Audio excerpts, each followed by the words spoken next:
예, 하나님 말씀 봅니다. 하나님 말씀 구약 성경 호세아서 6장 3절 한 절만 보겠습니다. 구약 성경 호세아서 6장 3절 한 절입니다. 제가 가진 성경은 1261쪽에 있습니다. 호세아서 6장 3절 같이 읽겠습니다. 그러므로 우리가 여호와를 알자, 힘써 여호와를 알자. 그의 나타나심은 새벽빛같이 어김없나니 비와 같이 땅을 적시는 늦은 비와 같이 우리에게 임하시리라 하니라. 아멘. 여러분들 올해 신년 감사주일 설교가 뭔지 아십니까? 이 힌트가 있죠. 하나님을 아는 지식에 부요한 한 해가 되자. 이게 우리 올해 신년 감사주일의 설교였습니다. 수련회를 앞두고 무엇을 설교할까 이렇게 고민하다가 하나님을 아는 지식에 대해서 다뤄야 되겠다 이런 생각을 하게 되었습니다. 그리고 이 하나님을 아는 지식에서 다룰 내용들은 2박 3일의 수련회 3번의 설교를 통해서 다 다룰 수 있는 내용이 아닙니다. 그래서 기회가 되면 매년 수련회 때 이걸 이어서 계속 이 하나님을 아는 지식과 관련해서 몇 번의 그런 수련을 통해서 이걸 다루든지 아니면 뭐 이제 교회로 돌아가서 이어서 계속 하든지 그런 방식으로 할 주제입니다. 여러분은 하나님을 아십니까? 그럼 질문을 바꿔서 하나님도 여러분을 아십니까? 여러분에게 있어서 하나님은 어떤 분이십니까? 또 하나님께 여러분은 또 어떤 존재들이십니까? 하나님 그 자신은 어떤 분이십니까? 여러분의 신앙이 단순한 지식 수준인지 아니면 하나님을 인격적으로 아는 관계까지 이르렀는지를 우리가 이 수련을 통해서 먼저 점검할 수 있기를 바랍니다. 그래서 저는 이런 것들을 이렇게 중심으로 수련회를 통해서 하나님에 대한 연구와 또 연구와 관련된 일련의 이제 하나님을 아는 지식이라고 하는 이런 시리즈를 계속 이어서 하려고 합니다. 그래서 말씀드린 것처럼 이 시리즈는 이 3번의 설교로 끝낼 수 있는 것이 아니에요.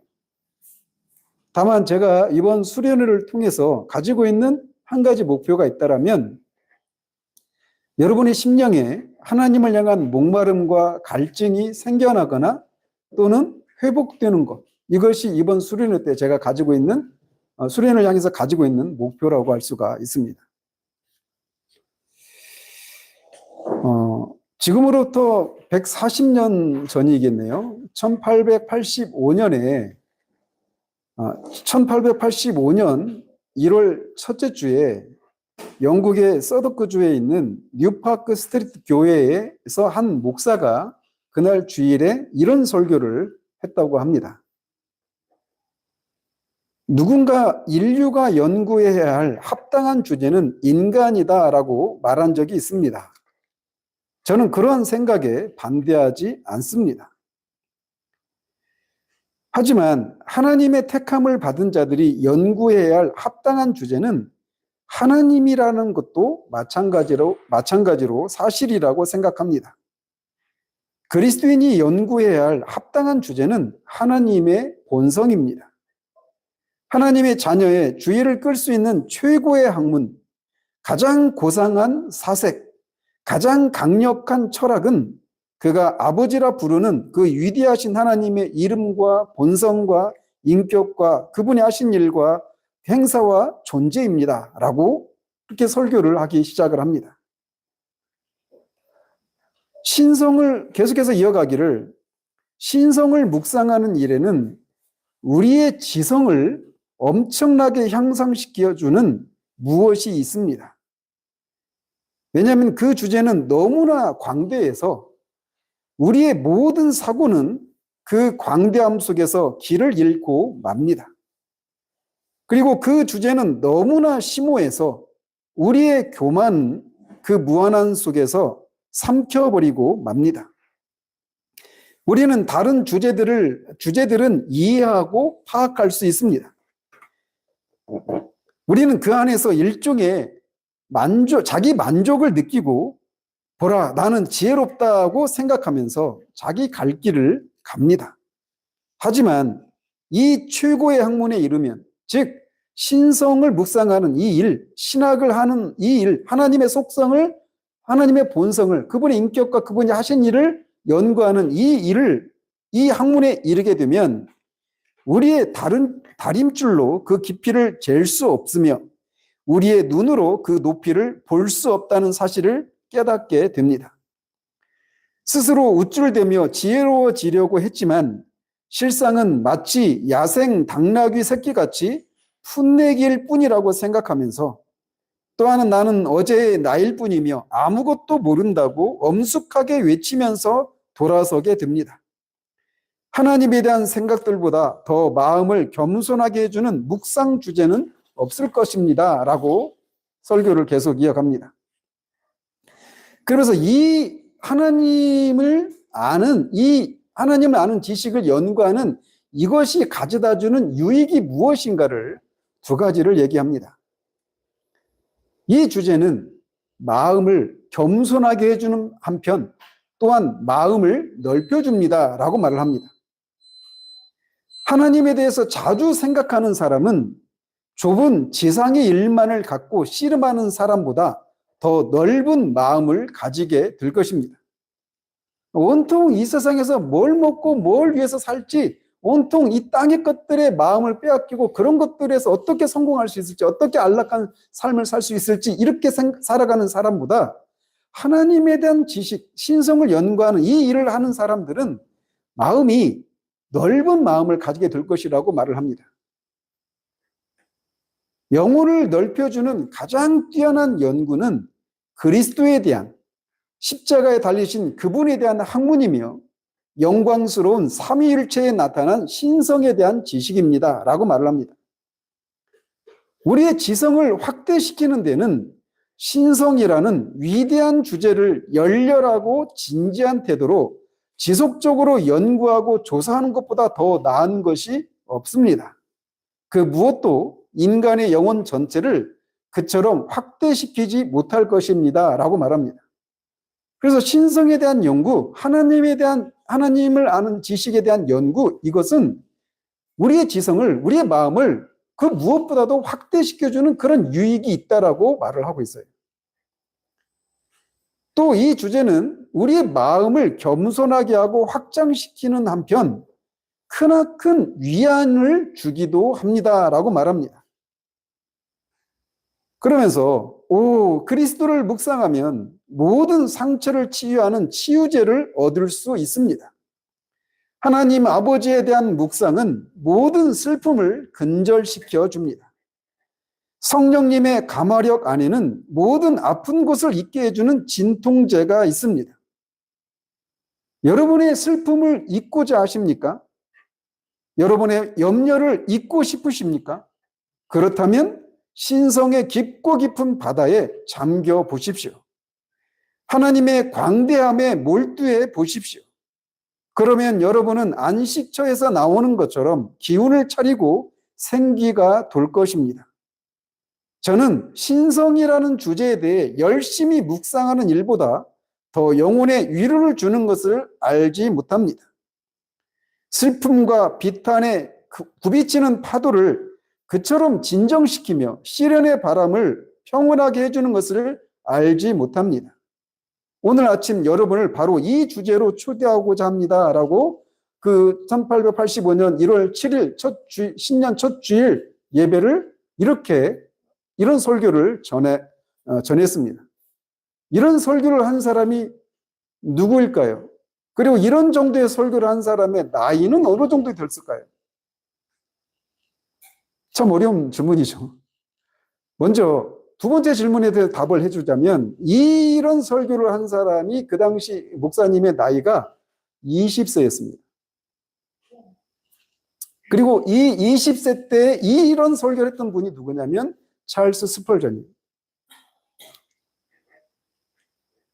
그래서 스펄전이 그렇게 20살의 약관의 나이에 말한 이 말이 당시에도 맞는 말이었지만 지금도 역시 맞는 말이다라는 사실입니다.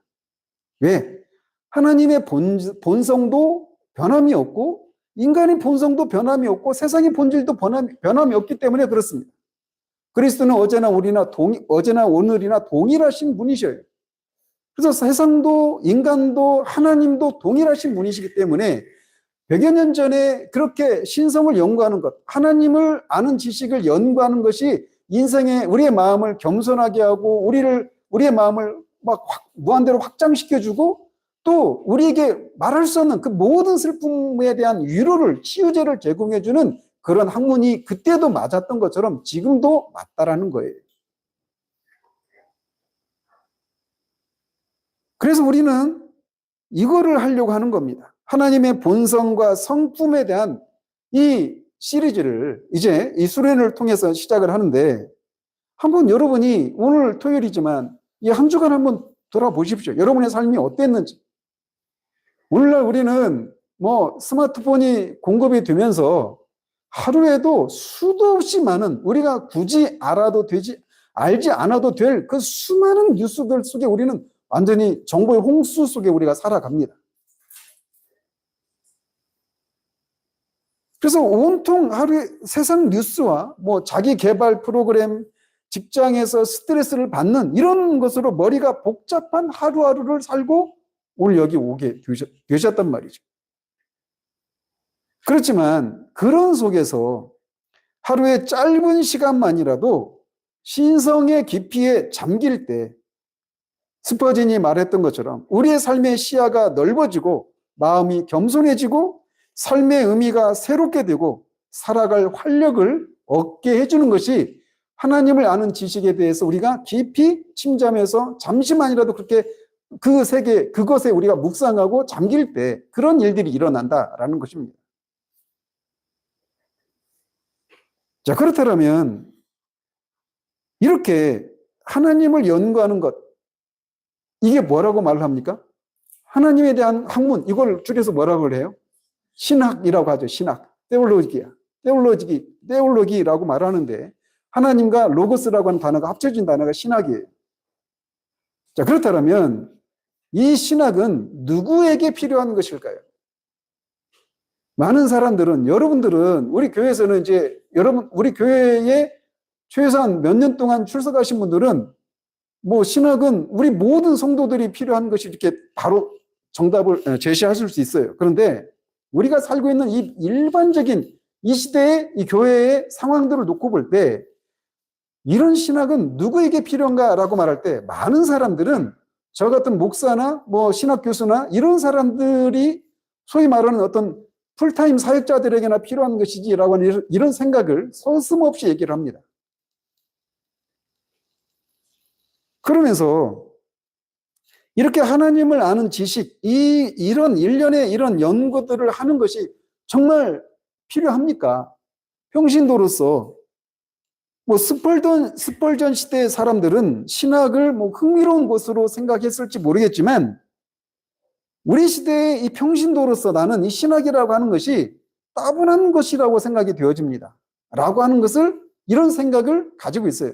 제가 로이드 존스 성경교리 강좌를 할 때도 말씀드렸던 것처럼 우리 시대에는 교리에 대해서 신학에 대해서 사람들이 갖고 있는 선입견이라고 하는 것이 있습니다. 신학은 어렵다. 그리고 신학은 내 삶의 신앙생활에 실제적인 도움을 주지 못한다. 이것이 우리 시대에 많은 사람들이 갖고 있는 일반적인 생각이에요. 근데 여러분이 그런 생각을 갖고 있지 않다면 여러분은 이 시대 일반적인 사람들이 아닌 사람들입니다. 김단임 목사님 말대로 여러분들이 연구 대상이에요. 긍정적인 측면에서. 그런데 이렇게 말하는 사람들, 이런 말을 하는 사람들은 어떤 면에서 보면 정당하다고 할 수가 있습니다. 하지만 저는 이것에 대한 설득력 있는 대답이 있다고 생각을 합니다. 아마도 이렇게 질문하는 사람이 갖고 있는 기본적인 생각은 하나님의 본질과 성품과 속성, 그분이 하신 일, 이런 것을 연구하는 일이 비실제적이고 삶과는 무관하다라고 하는 생각을 가지고 있기 때문에 이런 말을 하는 거겠죠. 그러나 사실상 하나님의 본질과 속성을 연구하는 것은 우리에게 있어서 신자에게 있어서, 아니 신자가 아니라 신자가 아닌 사람에게 있어서조차도 가장 실제적인 연구 과제입니다. 왜 그런가는 뒤에서 살펴보도록 합니다. 하나님에 대해서 아는 일은 우리 삶에 매우 매우 중요합니다. 한번 생각을 해보십시다. 아마존에 살고 있는, 우리가 흔히 그런 아마존에 살고 있는 원주민을, 우리가 그 원주민을 한 사람을 데리고 비행기에 태워서 대한민국에 데려왔어요. 그리고 그 사람을 명동시장에 내려놨습니다. 그 사람은 우리 말도 몰라요. 그리고 여기가 어디인지도 몰라요. 그리고 우리나라가 어떤 나라인지, 무슨 말을 하는지, 어떤 풍습을 가지고 있는지 이런 정보가 하나도 없는 그런 아마존의 원주민을 그 대한민국의 수도의 한복판에 명동시장에 데려놨다고 해보십시다. 말도 가르쳐주지 않고, 여기가 어떻게 살아야 되는지, 전철은 어떻게 타야 되는지, 뭐 버스는 어떻게 타야 되는지 아무것도 몰라요. 그냥 밀림에서 살다가 바로 온 사람을 그렇게 놔뒀다고 생각해 보십시다. 자, 그렇게 데려온 사람은 나름 아마존 밀림에 갔더니 살고 있는 것이 완전히 그냥 원시인 수준의 삶을 살고 있어서 불쌍한 마음에 데려왔어요. 데려와놓고는 그렇게 명동시장에 그 사람을 딱 내려놓고 말도 가르쳐주지 않고 어떻게 살아야 되는지 알려주지도 않은 채 그 사람을 그렇게 내려놨다고 한번 상상을 해보십시다. 그 사람을 데려온 사람이 그 아마존에 살고 있었던 원주민을 너무 무자비하게 다룬 것 아니겠습니까? 그렇지 않아요? 그 사람이 하루라도 제대로 살 수 있을까요? 그래서 만약에 그런 상황이라면 이것은 매우 무자비한 일이다라고 여러분 대부분이 다 동의하실 것입니다. 동의가 되십니까? 그런데 마찬가지로 우리가 이 세상의 주인이시고 이 세상을 운행하시는 하나님에 대해서 모른 채로 살려고 애쓰는 것은 우리 자신을 무자비하게 대하는 것이라는 거예요. 그렇지 않습니까? 하나님에 대해서 모르는 사람들에게는 이 세상이 이상하고 미친 듯하고 고통스러운 장소로만 여겨집니다. 삶은 실망스럽고 불쾌한 일 투성입니다. 우리가 오후 예배 때 계속 살펴봤던 것처럼 실존주의자들에게는 이 세상의 삶은 한마디로 부조리한 삶이다라고 그렇게 규정을 내려요.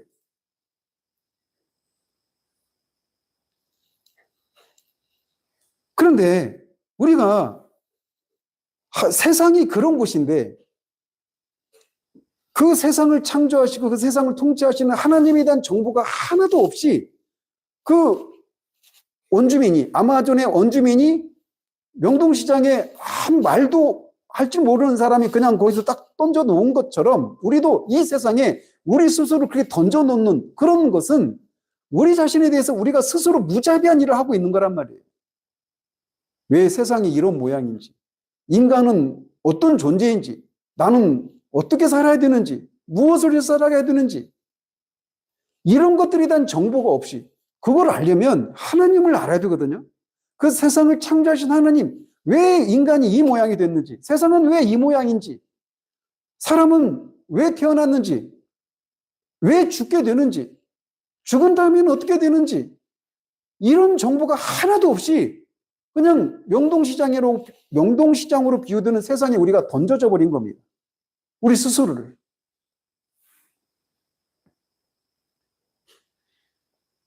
이렇게 세상은 부조리와 모순으로 가득한 세상입니다. 그런데 이렇게 부조리와 모순으로 가득한 세상에서 하나님에 대한 연구를 등한시하는 것은 스스로 눈가리개를 하고 아무런 뭐 어디로 가야 되는지 아무런 방향 감각이 없이, 그리고 주위에 무엇이 있는지 이해하지 못한 채로 살아가는 것과 매 한 가지다라는 겁니다. 아마 그런 상태로 사는 동안 우리는 끊임없이 막 비틀거리고 여기저기 부딪히고 깨지고, 도대체 내가 왜 넘어지게 됐는지, 무엇이 나를 넘어뜨렸는지, 내가 지금 어디로 가고 있는지도 모른 채 그냥 그렇게 살아가는 겁니다. 그렇게 해서 인생을 낭비하고 결국은 영혼을 잃어버리게 되는 일이 있단 말이죠. 그렇기 때문에 신학은 저 같은 목사들에게나 필요한 것이 아니라 여러분 모두가, 정말 여러분이 하나님이 아니시라면, 여러분이 창조주가 아니라면, 그래서 창조주가 아니기 때문에 세상의 이 비밀이 무엇이고 인간의 비밀이 무엇이고 인생은 무엇을 위해서 살아가야 되는 이런 비밀을 알지 못하는 사람이라면, 즉 피조물이라면, 창조주이자 구원자이신 하나님에 대한 연구는 여러분 모두에게 필요한 것이다라는 것입니다. 그것도 절대적으로. 알면 좋고 모르면 뭐 그만이고가 아니라 절대적으로 모두에게나 하나님에 대한 연구가 필요하다라는 거예요.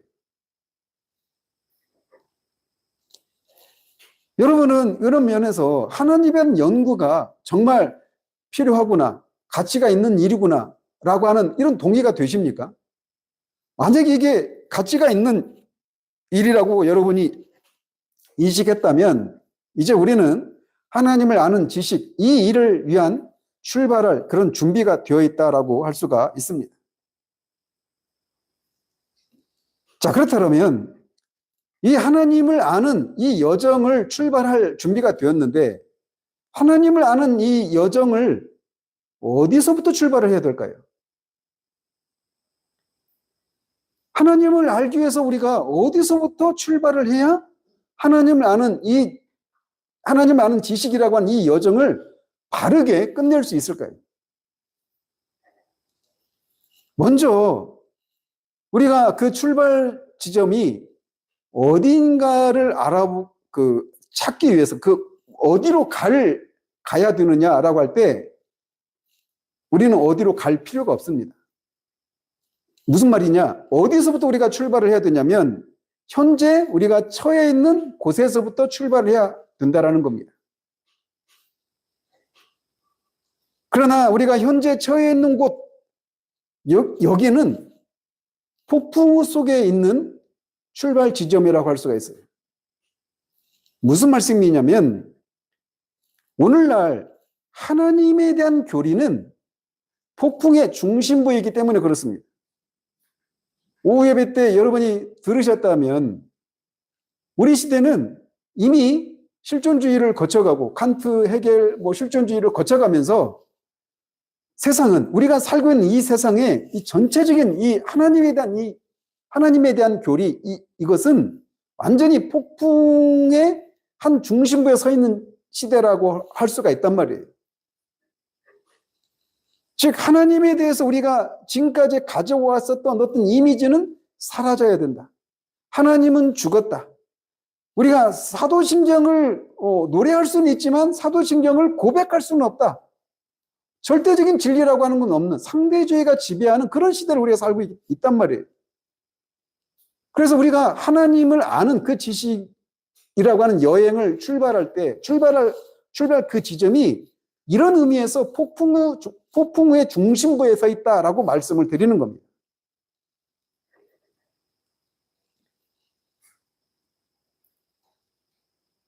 우리나라의 이 종교인의 비율, 기독교인의 비율이 아니라 불교나 카톨릭이나 이런 걸 다 포함해서 우리나라 이 코로나 때 그 여론조사를 한 거 보면 무종교인이 종교인보다 많아져 버렸습니다. 우리나라도. 그러니까 기독교인도 줄었지만 카톨릭교고 불교고 이런 데도 다 줄었어요. 그러니까 무종교인이 더 많은 나라가 되어버렸습니다. 현대인들은 특히나 지성인이라고 자처하는 사람들일수록 우리 그리스도인들이 역사적으로 지속해왔던 하나님에 대한 이야기는 교묘하게 꾸민 헛소리이고 하나님에 대한 지식은 허구일 뿐이라고 말을 합니다. 그래서 그러니까 여러분이 우리 교회에 있기 때문에 그냥 우리 교회에서 전해지는 것만 가지고 판단하지 마시고 우리가 살고 있는 이 시대 전체 흐름을 한번 생각하면서 말씀을 들으실 수 있기를 바라요. 그래서 그러다 보니까 오늘날 뭐 칼빈주의네, 근본주의네, 개신교 스콜라주의네, 구정통주의네 이런 것들은 이런 지식을 공언하는 이런 가르침들은 유행에 뒤떨어진 것으로 치부되고 있습니다. 우리가 서 있는 현실이 이래요. 그렇기 때문에 우리는 그런 현실 속에서 어떻게 해야 되는가? 즉 하나님에 대한 오늘날의 세상이 갖고 있는 이 폭풍에 비유할 수 있는 이런 생각들이 막 한참 지금 기승을 부르고 있는 이런 때에 우리는 하나님을 아는 이 지식이라고 하는 하나님을 아는 지식이라고 하는 이 여행을 출발할 때 이 폭풍우가 잠잠해질 때까지 기다려야 되는지 아니면 우리가 하나님을 이런 시대 속에서도 우리가 하나님을 알아가려고 하는 이 일들을 세상이 지지해주고 응원해줄 때까지 그런 분위기가 조성될 때까지 기다려야 되느냐라는 겁니다. 답은 그렇지 않다라는 거예요. 만약에 폭풍우가 잠잠해질 때까지 이 여정을 연기한다면 우리는 결코 출발조차 하지 못할 것입니다. 왜냐? 이 폭풍우는 점점 거세질 뿐이지 잠잠해져서 우리가 이 여정을 떠난 우리를 적극적으로 지지해주고 응원하고 환영해주는 그런 때는 오지 않습니다. 주님이 오시기 전까지는 말이에요. 그래서 우리는 이런 세상이기 때문에 더욱더 여기에서 현재 우리가 서 있는 이 지점에서부터 출발을 해야 된다는 겁니다.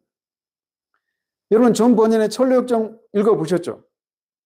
천로역정에서 처음에 이 크리스천이 집으로 오잖아요. 그래서 막 이 장차 망할 이 도시가 하나님이 심판할이 있다라고 하는 거, 그리고 내가 죄를 짓고 죄인이고 하나님이 심판해서 내가 죽을 수도 있다라는 이런 것을 듣고 공포에 사로잡혀서 막 등에 죄짐을 지고 집에 들어오면서 시작이 되잖아요.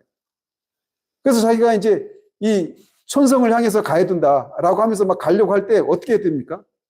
그 아내나 딸들이 막 말리죠. 그런데 그때 그 크리스천이 어떤 행동을 취하느냐면 손가락으로 귀를 막고 막 이렇게 외치면서 천성을 향해 달려갑니다. 생명, 생명, 영원한 생명 이렇게 외치면서 그 천로역정에서 보여지는 이 모습이 오늘날 우리들의 모습이에요.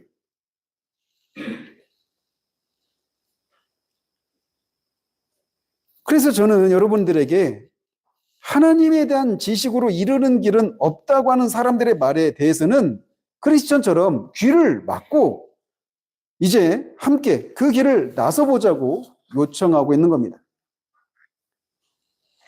결국 백문이 불여일견이고 실제로 분명히 존재하는 길을 따라가는 사람이라면 다른 사람들이 그런 길은 없어라고 존재하지 않는다고 수군거리는 것을 듣는다고 해도 그리 염려하지 않게 될 것입니다. 자, 그래서 우리가 폭풍우가 불건 그렇지 않건 우리는 하나님을 아는 지식이라고 하는 이 여정을 출발을 해야 합니다.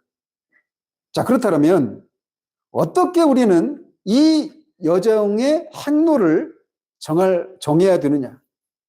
출발하기로 했어요. 그러면 어떤 행로를 따라서 이 여정을 가야 되느냐? 이걸 먼저 생각해 보자라는 겁니다. 이 원칙을 우리가 분명히 해야 돼요. 하나님을 아는 지식에 우리가 이르기 위해서는 반드시 이제 제시하는 이 원리가 필요한데 5가지 원리가, 기본적인 원리가 있습니다.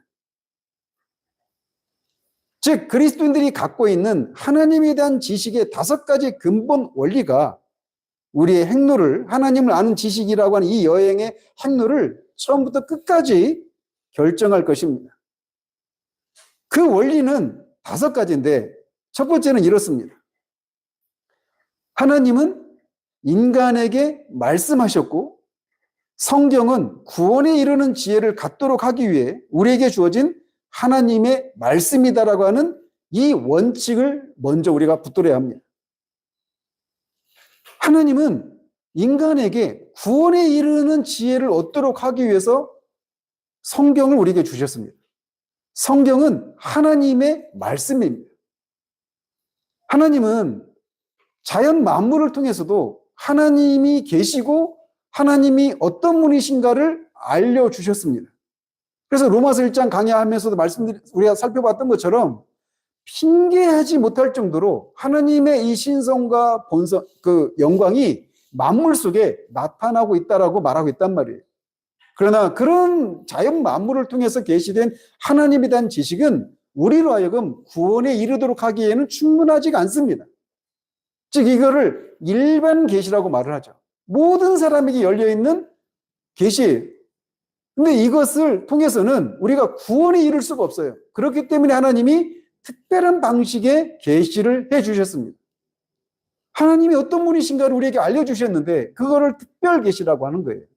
특별 계시의 한 방편이 뭐냐? 성경입니다.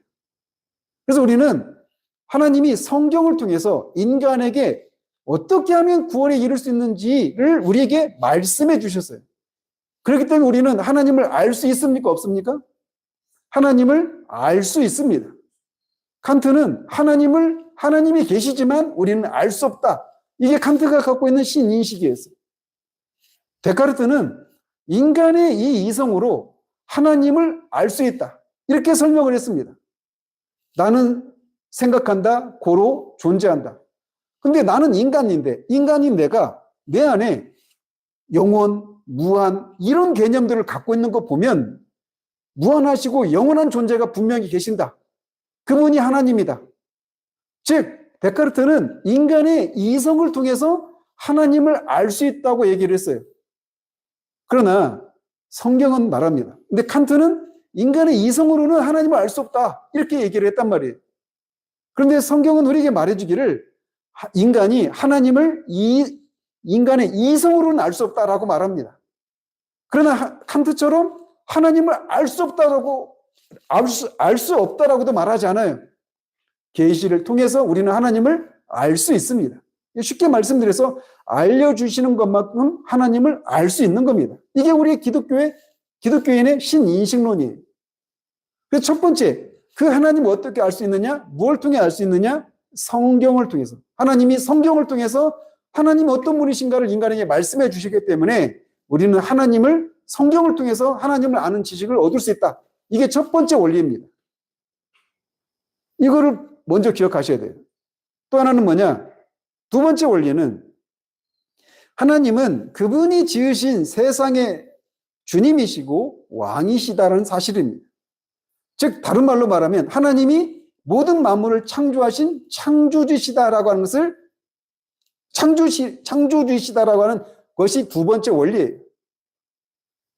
하나님은 창조하시고 하시는 모든 일에서 완전하심을 나타내 보이시면서 자신의 영광을 위해서 모든 것을 다스리십니다. 즉 하나님은 천지를 창조하시고 그냥 자연 법칙에 의해서 인간의 이성적인 그런 도덕 법칙에 의해서 이 세상이 돌아가도록 세상을 떠나 계시는 이신론이 주장하는 그런 하나님이 아니라, 쉬고 계시는 하나님이 아니라, 하나님은 천지를 창조하셔서 모든 만물의 주인이시고 왕이실 뿐만 아니라 창조하신 이 세상을 다스리시는, 섭리하시는, 통치하시는 하나님이시다라는 것이 두 번째 원리예요. 이로 인해서 인간들과 천사들은 하나님을 예배하고 찬미합니다. 그래서 두 번째 원리는 하나님은 세상의 창조주이시고 통치자이시다라고 하는 것이 두 번째, 우리가 붙들어야 될 기본 원리예요. 자, 세 번째 원리는 뭐냐? 하나님은 구세주로서 믿는 자들을 죄책과 죄의 권세로부터 구하시기 위해서 주 예수 그리스도를 통해서 주권적인 사랑을 적극적으로 나타내 보이신다라는 사실입니다. 그리고 그런 구원받은 자들을 그분의 자녀로 삼으시고 그들에게 합당한 복을 주시는 분이시다라는 겁니다. 즉, 두 번째 원리는 하나님이 세상의 창조주이시고 섭리하시는 분이시다라고 하는 원리였다면, 세 번째 원리는 하나님은 구원자이시다라는 원리예요. 네 번째 원리는 하나님은 삼위 하나님이시다라는 것입니다. 신성 안에는 성부와 성자와 성령이라는 세 위격이 있고, 구원 사역은 이 세 위격이 함께 하시는 역사라는 것입니다. 성부께서 구속하시기로 결정하시고, 성자께서는 이 구속을 완성하시고, 성령은 완성된 그 구원을 우리 각자에게 적용하시는 그런 일을 하신 분이시다라는 겁니다. 즉, 구원은 삼위로 계시는 한 하나님의 동역이시다 라고 하는 것이 네 번째 우리가 붙들어야 될 원리입니다. 다섯 번째는 경건이란 하나님의 계시에 대해서 신뢰와 순종, 믿음과 예배, 기도와 찬양, 복종과 섬김으로 반응하는 것을 의미한다라는 겁니다. 즉, 하나님을 성경을 통해서 알 수 있어요. 근데 그 성경에서 하나님은 창조주이시고 섭리주이시다라고 말하고, 또 뿐만 아니라 그분은 구원자이시다 이렇게 말하고, 또 근데 그 하나님은 삼위로 성자, 성부, 성자, 성령 하나님 삼위 하나님으로 계신다라고 말하고 있단 말이에요. 근데 이 하나님을 아는 지식, 이것은 경건으로 이어지는 지식이다라는 겁니다. 그래서 경건이라는 것이 무엇이냐면, 하나님의 계시에 대해서 그것을 신뢰하고 순종하는 것, 믿음으로 그 하나님께 예배하는 것, 기도와 찬양과 복종과 섬김으로 반응하는 것, 이것이 경건이라는 것입니다. 삶은 하나님의 말씀 안에서 드러나고 영이 되어야만 합니다. 이게 바로 참된 종교예요. 다른 말로 말하면 하나님에 대한 지식은 참된 경건으로 이어지는 지식이다라는 겁니다. 단순히 어떤 이론적인 지식이 아니라 실제 우리의 존재를 바꾸고 삶을 바꾸는 그런 삶으로 이어지는 지식이다라는 거예요. 그래서 다시 한번 요약할게요. 5가지 원리예요. 첫 번째는 하나님은 성경을 통해서 우리가 알 수 있다라는 겁니다. 근데 그 성경이 하나님은 어떤 분이라고 말한다고요? 창조주이시고 섭리하시는 분이시다. 세 번째는 구원주이시다. 네 번째는 삼위 하나님이시다. 다섯 번째는 이 하나님을 아는 지식은 참된 경건으로 이어지는 지식이다. 이 5가지 원리를 가지고 이제 하나님을 아는 지식을 향한 이 여정을 시작할 수 있다는 거예요.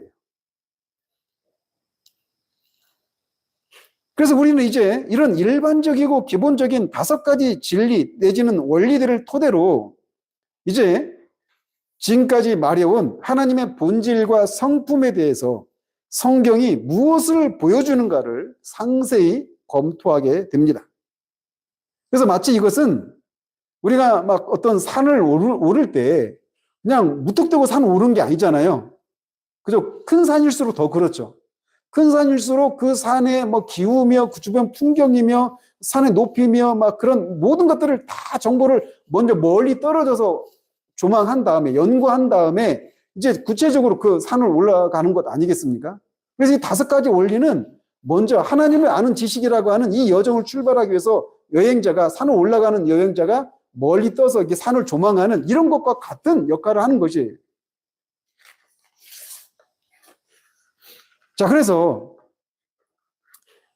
이제 이런 하나님을 아는 이 여정을 우리가 할 수 있게 됐는데, 여기서 우리가 우리의 주의를 끌게 하는 기본적인 주제들이 있습니다. 오늘 이제 이것을 얘기하고 마치려고 해요. 자, 뭐냐면, 네.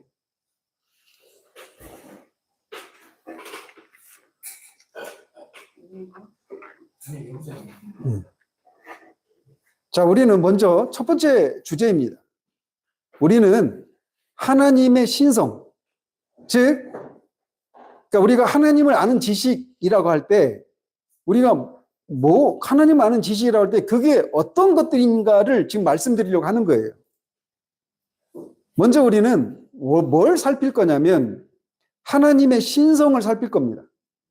하나님의 신성이라고 말할 때 그게 뭘 의미하는 거냐면 하나님을 인간과 구분시켜주고 창조주와 그 피조물의 차이점과 간격을 표시해주는 신성의 특성들, 즉 하나님을 하나님 되게 만드는 그 특성들, 이거를 연구할 거예요.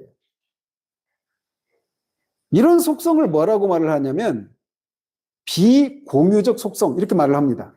피조물들과는, 특별히 인간이나 천사들과는 공유하지 않는 하나님만 소유하시는 속성, 이거를 비공유적 속성, 이렇게 말을 해요.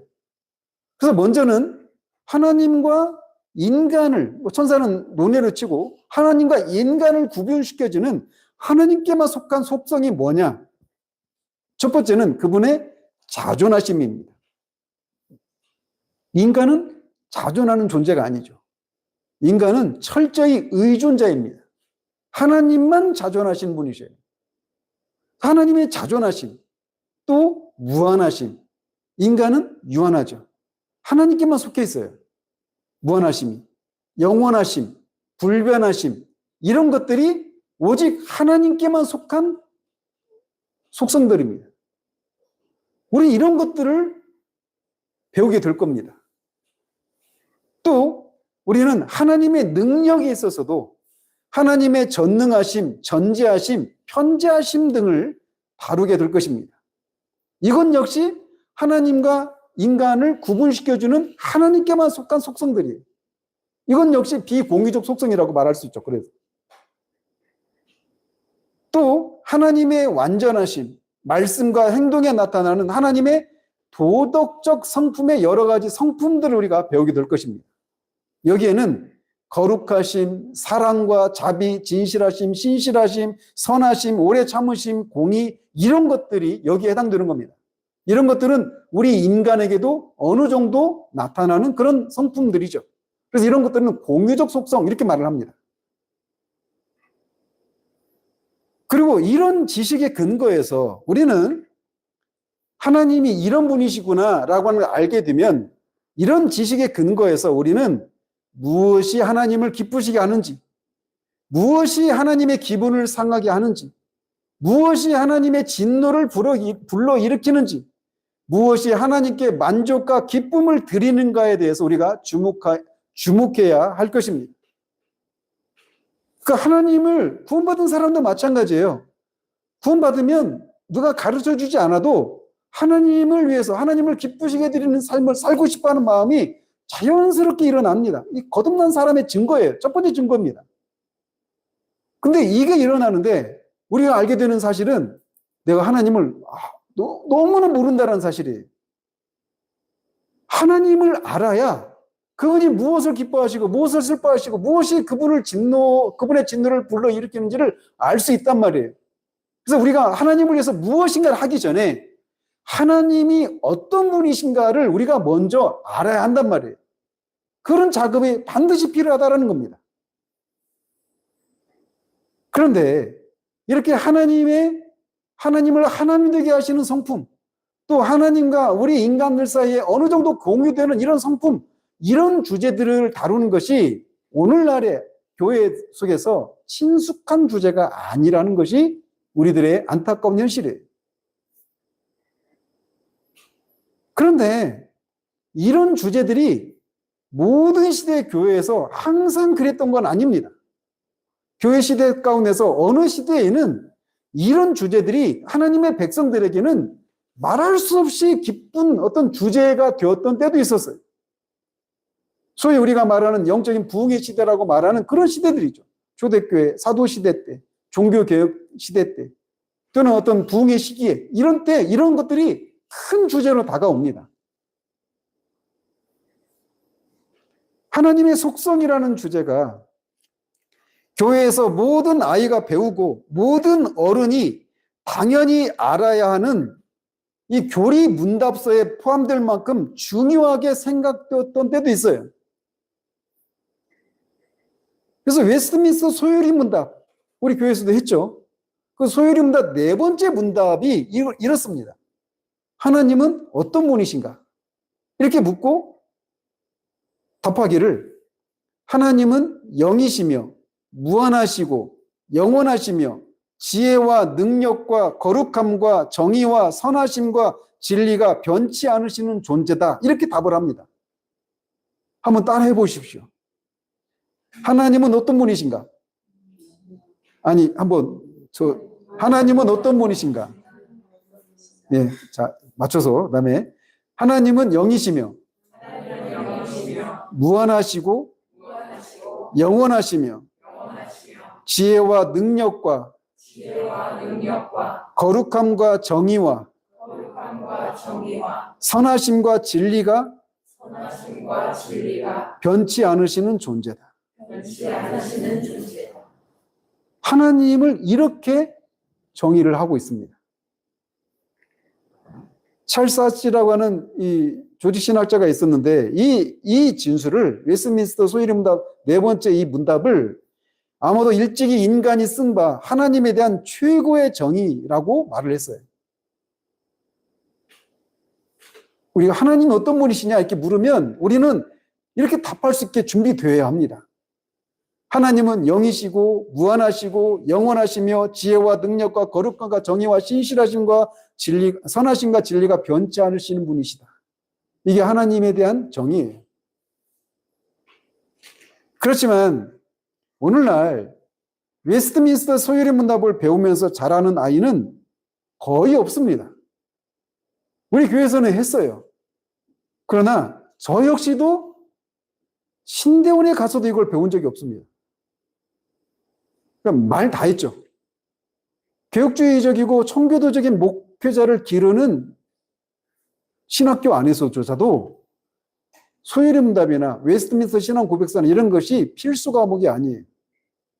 저는 모르겠어요. 제 기억은 최소한 제가 기억하기로는 선택 과목으로도 이게 없었어요.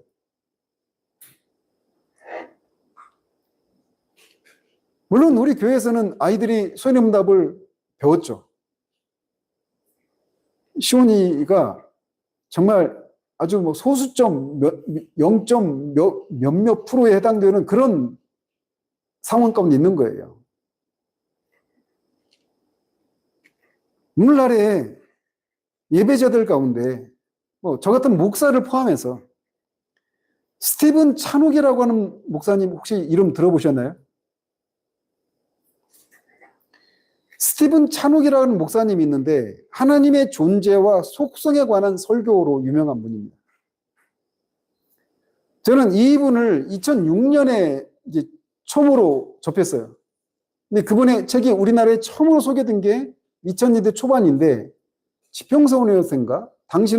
당신의 거듭남 확실합니까? 이 책이 스티븐 찬욱의 목사님 책인데 그 책이 처음 소개됐어요. 근데 그 책에 목사님에 대한 소개가 있는데 거기에 하나님의 존재와 속성에 대한 책이 있다는 것을 근데 처음 알았습니다.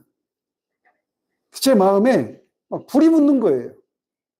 빨리 이 책이 한국교회에 번역돼서 나왔으면. 근데 그때 제가 다니던 교회 목사님이 저한테 원서를 주더라고요. 저보고 번역을 해보라고. 첫 장에 히브리어가 나오는 거예요. 난 신대원도 안 들어간 데인데. 그 첫 장 보고 기겁을 했습니다. 난 이거 내가 할 수 있는 게 아니다. 그것도 깨알 같은 막 그 영어 원서인데. 그때 처음으로 알았어요. 2000년대 초반에. 근데 그 스티븐 찬욱의 하나님의 존재와 속성, 이게 부흥과 계기사에서 나왔습니다. 결국은. 두 권이다. 이 정도 됩니다. 이 설교예요, 설교.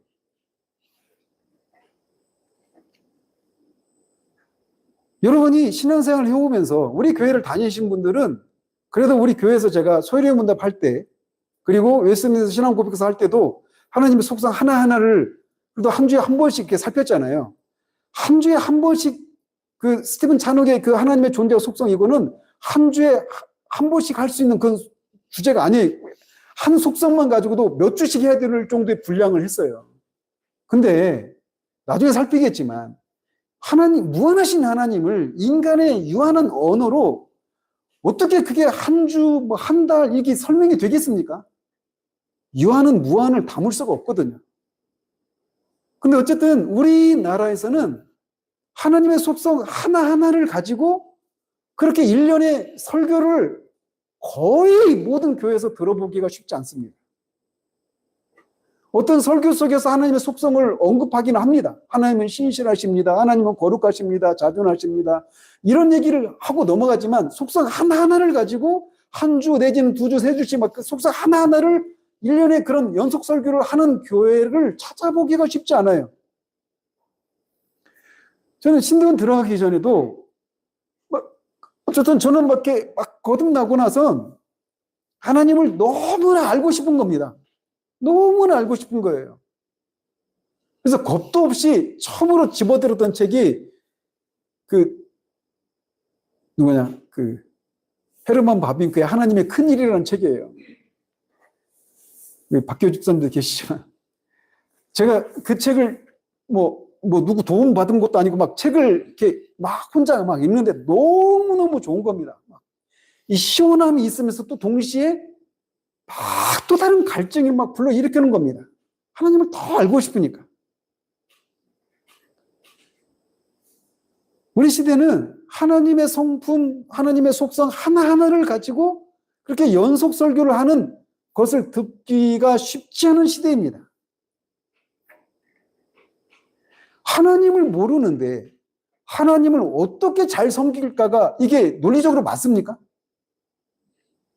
근데 우리는 온통 하나님을 아는 것으로 전제하고 하나님을 어떻게 섬길 수 있을까? 온통 거기에만 우리의 마음이 빼앗겨 있어요. 우리의 삶은 아까 말했죠. 하나님 아는 지식의 5번째 원리가 뭐예요? 하나님 아는 지식은 반드시 경건으로 이어진다고 그랬죠. 하나님을 알아야만 경건한 삶이 이어지는 겁니다. 참된 경건이 나타나는 거예요. 왜 경건한 삶이 삶으로 이어지지 않느냐? 하나님을 모르니까 그러는 거예요. 마땅한 방식대로. 그래서 제가 이제 하려고 하는 게 뭐냐면 하나님을 아는 게 뭘까? 우리가 하나님을 안다고 생각하는데 사실은 하나님을 아는 것이 아닐 수 있단 말이에요. 근데 이런 것들에 대한 점검이 없는 겁니다. 그냥 교회에 들어온 사람들 일단 하나님을 아는 사람이라고 한 전제를 하고 그러면 우리는 어떻게 살아야 되는가 이렇게 가고 있는 거예요. 이 전제가 옳으냐라고 할 때 전혀 성경을 통해서 점검을 받지 않은 채 그냥 넘어가는 경우들이 많다라는 겁니다.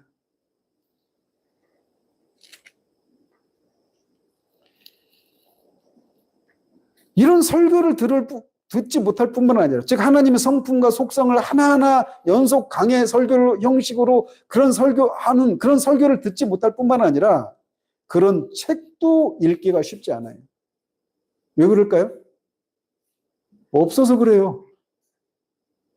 저는 제가 읽은 거는 스티븐 찬욱의 하나님의 존재와 속성 이 책 하나와 토저 목사님의 갓 있죠. G.O.D. 규장에서 나온 거. 근데 스티븐 찬욱의 책에 비하면 좀 빈약해요.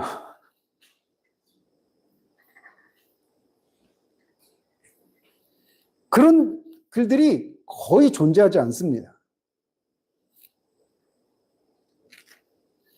그렇기 때문에 앞에서 언급한 이 5가지 큰 주제 그리고 하나님의 속성과 관련된 그 개개의 그 하나님의 속성들 있잖아요.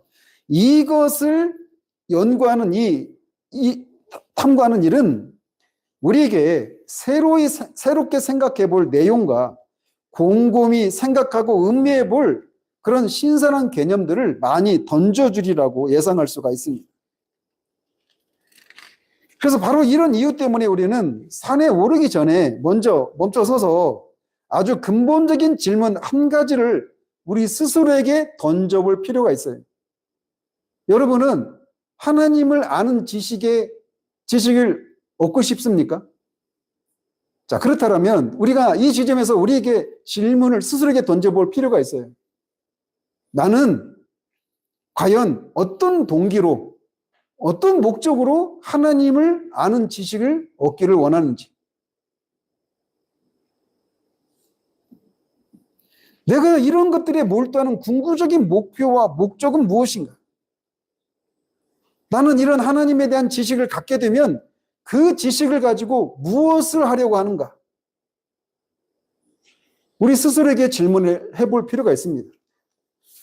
우리 교회 식구들은 아시겠지만 제가 하나님의 은혜를 이렇게 구할 때 하나님이 네가 나 만나서 뭐 할래? 이렇게 할 때, 이렇게 질문하실 때 제가 아무런 답변을 못 드렸던 그런 어떤 경우들이 있었습니다.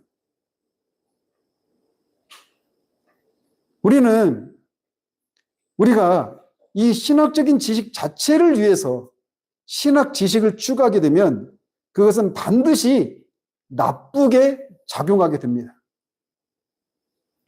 바른 동기와 바른 목적을 가지고 하나님 아는 지식을 추구하지 않으면 우리는 필연적으로 나쁜 결과에 도달하게 돼요. 이런 목적을 가진 연구, 즉 신학적인 지식 자체를 갖는 것을 목표로 하는 이런 연구는 결국은 우리를 교만하고 우쭐대게 만듭니다. 주제의 위대함 자체에 도취되어서 우리는 그것에 관심이 있고 그것을 파악했다라고 하는 점 때문에 다른 그리스도인들보다 내가 한 단계 위에 있다고 생각하게 됩니다. 고린도서에서 사도가 말했던 것처럼 지식은 교만하게 합니다. 그래서 만일 누구든지 무엇을 아는 줄로 생각하면 아직도 마땅히 알 것을 알지 못하는 것이다 라고 말을 하고 있어요. 이렇게 신학적인 지식 자체를 목표로 하면 반드시 필연적으로 우리를 교만하고 우쭐대게 만들어요. 그리고 그런 지식을 가지고 있지 못한 사람들을 경멸하고 아주 가련한 자로 치부하게 됩니다.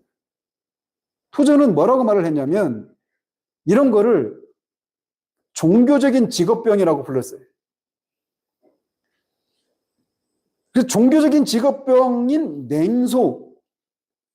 냉소주의에 빠지게 돼요. 잘못된 동기로.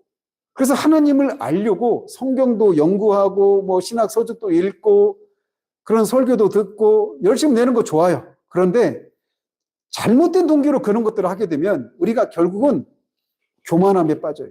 그리고 나만큼의 그런 지식을 가지고 있지 않은 사람들을 보면서 아래로 내려다보면서 그들을 향해서 냉소적인 그런 태도를 갖게 된단 말이에요.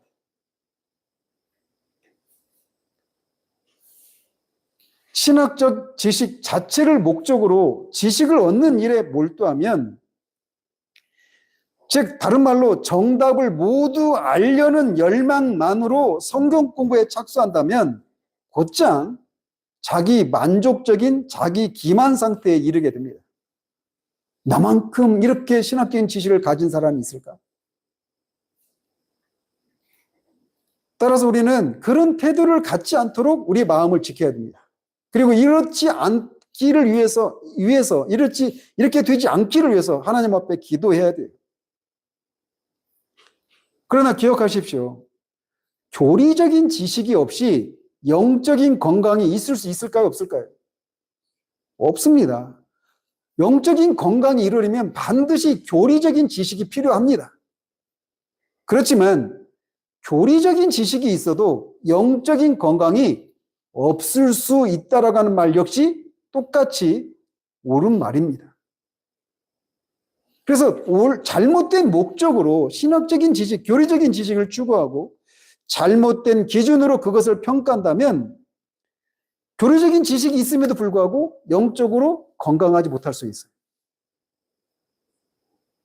이렇듯 교리 연구는 우리 영적 생활에 정말로 위험할 수 있습니다. 그리고 우리 역시 예전에 이 고린도인들과 같이 그렇게 교만하고 우쭐대는 이런 어리석음에 빠질 수 있어요. 그래서 이런 것들을 조심해야 됩니다. 그렇지만 어떤 사람은 이런 질문을 할 수 있어요. 아니, 이런 계시된 진리에 대한 사랑과 할 수 있는 한 그 진리를 많이 알고자 하는 열망은 거듭난 사람이라면 누구나 자연스럽게 갖게 되는 것이 사실 아닌가요? 라고 물을 수 있어요. 예를 들어서 시편 119편, 하나님의 말씀에 대한 사랑을 노래하고 있는 119편 한번 보십시오. 12절에 주의 율례들을 내게 가르치소서라고 말을 합니다. 또 18절에 내 눈을 열어서 주의 율법에서 놀라운 것을 보게 하소서. 또 97절에 내가 주의 법을 어찌 그리 사랑하는지요. 103절에 주의 말씀의 맛이 내게 어찌 그리 단지요. 내 입에 꿀보다 더 다니이다. 125절에 깨닫게 하사 주의 증거들을 알게 하소서. 이 거듭난 사람이라면 너무나 자연스럽게 이렇게 신학적인 지식, 교리적인 지식을, 성경적인 지식을 알고자 하는 마음이 갖게 되지 않느냐 이렇게 물을 수 있단 말이에요. 그래서 하나님의 자녀는 누구나 이 시편 기자처럼 하늘에 계신 우리 아버지에 대해서 할 수 있는 한 많이 알고자 열망하지 않겠는가 이렇게 질문할 수 있어요. 이렇게 하나님의 진리를 사랑하는 마음을 받았다는 사실은 우리가 거듭났다라고 하는 것을 보여주는 증거가 아닙니까? 이렇게 말할 수 있어요. 예를 들면, 왜냐하면 데살로니가 후서 2장 9절 12절에 이것과 정반대에 있는 사람을 이렇게 묘사하고 있습니다. 즉 하나님의 자녀가 아닌 불의한 사람이라고 말하는 사람이 진리와 관련해서 어떤 태도를 갖고 있는가를 이렇게 묘사하고 있어요. 거기 보면 이렇게 되어 있어요. 악한 자의 나타남은 사탄의 활동을 따라 모든 능력과 표적과 거짓 기적과 불의의 모든 속임으로 멸망하는 자들에게 있으리니 이는 그들이 진리의 사랑을 받지 아니하여 구원함을 받지 못함이라.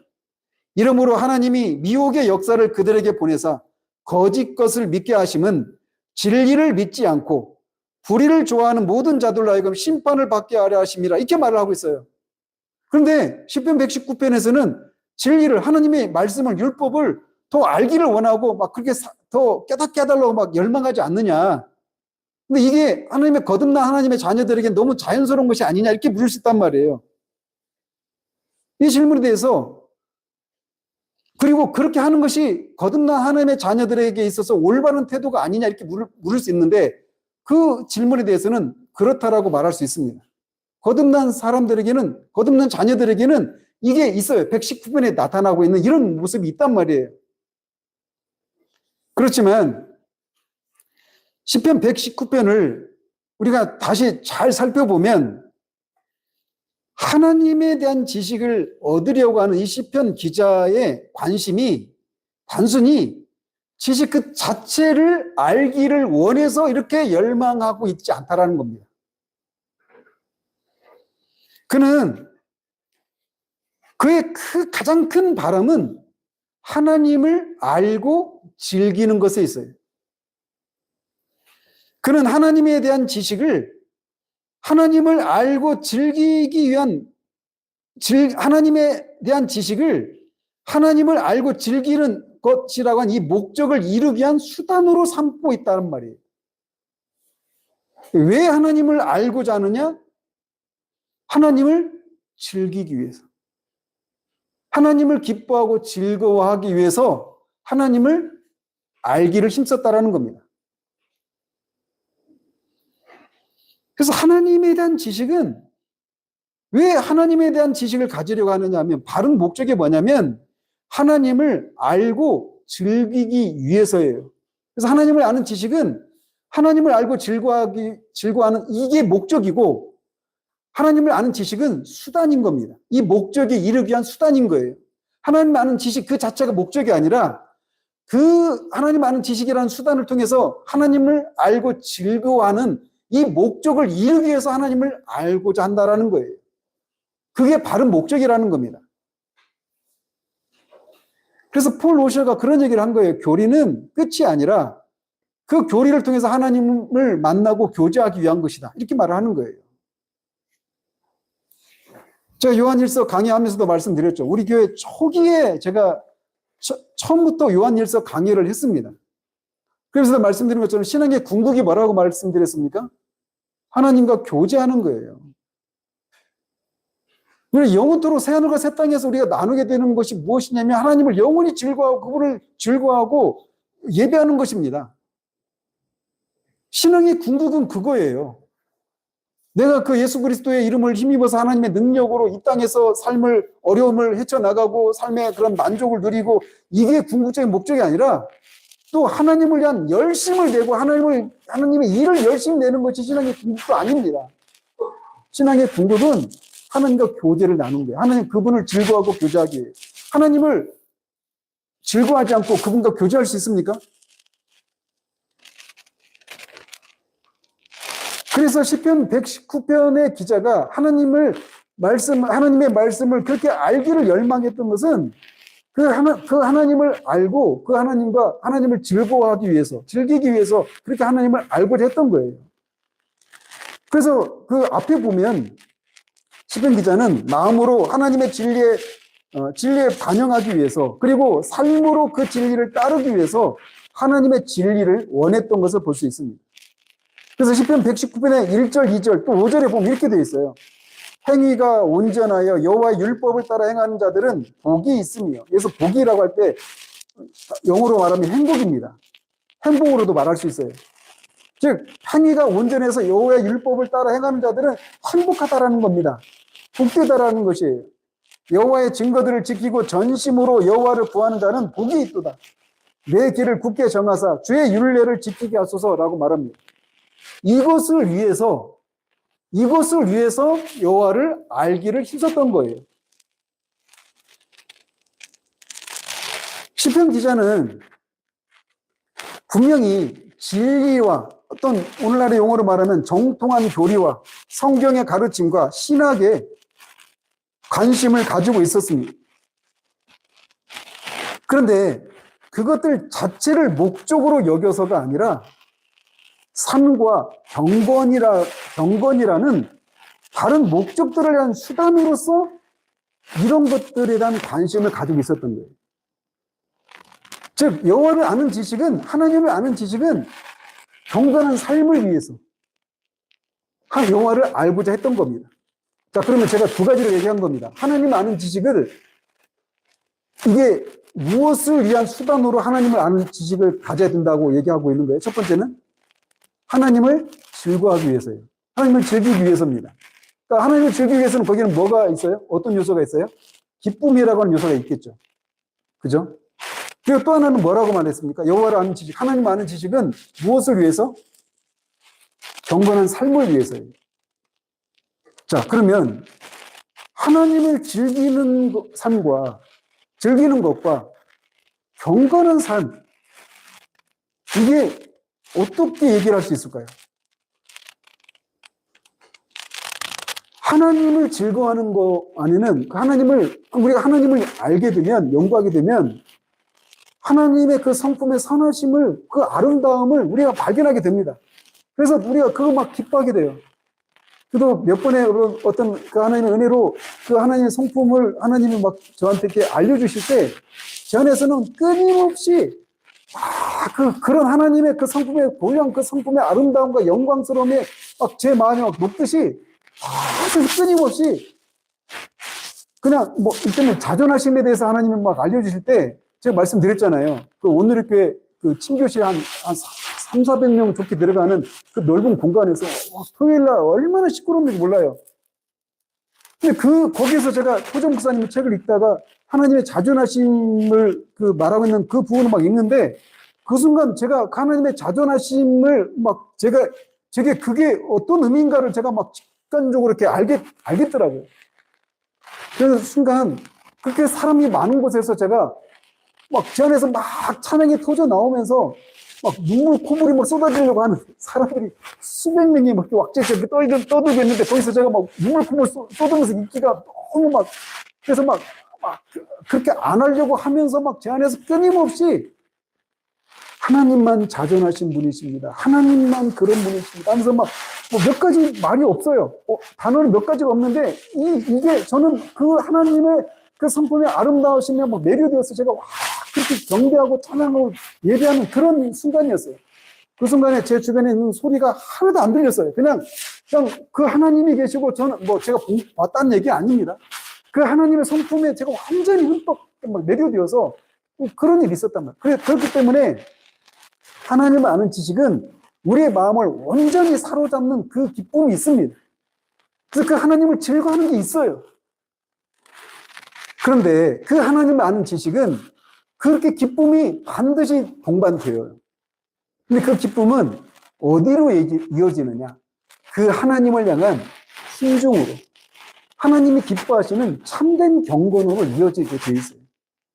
그래서 하나님을 아는 지식은,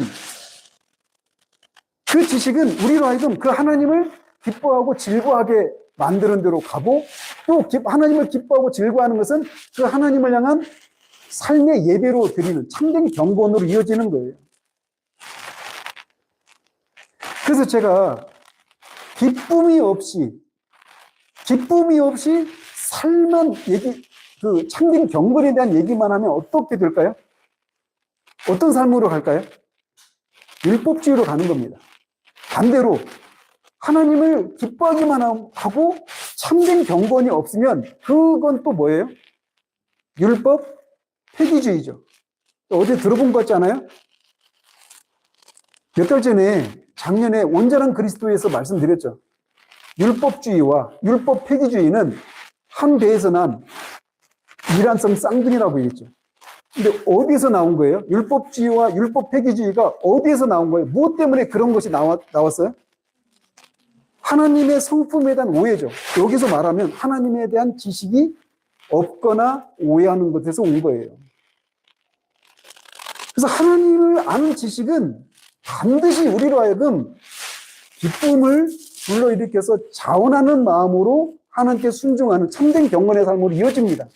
그리고 참된 경건의 삶을 살아가면 요한복음 15장에서 말하고 있는 것처럼 내 계명을 지키는 자마다 하나님, 예수님이 자신을 이렇게 보이시고 그들 안에 기쁨이 충만하게 한다고 하시죠. 이 참된 경건의 삶을 살면 또 하나님의 성품을 우리에게 더 풍성히 계시해 주시고 거기에서 오는 기쁨이 따라 나오는 거예요. 그리고 이 기쁨이 또 참된 경건으로 이어지는 겁니다.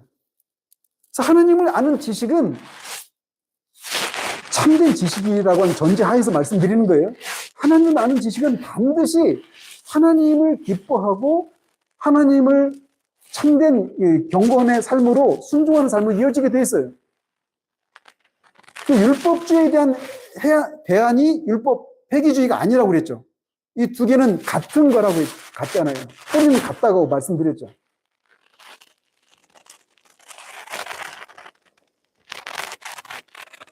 그래서 시편 기자가 하나님을 기뻐하고 또 하나님을 향한 이런 참된 경건의 삶을 살기 위해서 하나님을 아는 지식을 추구하고 열렬히 사모했던 겁니다.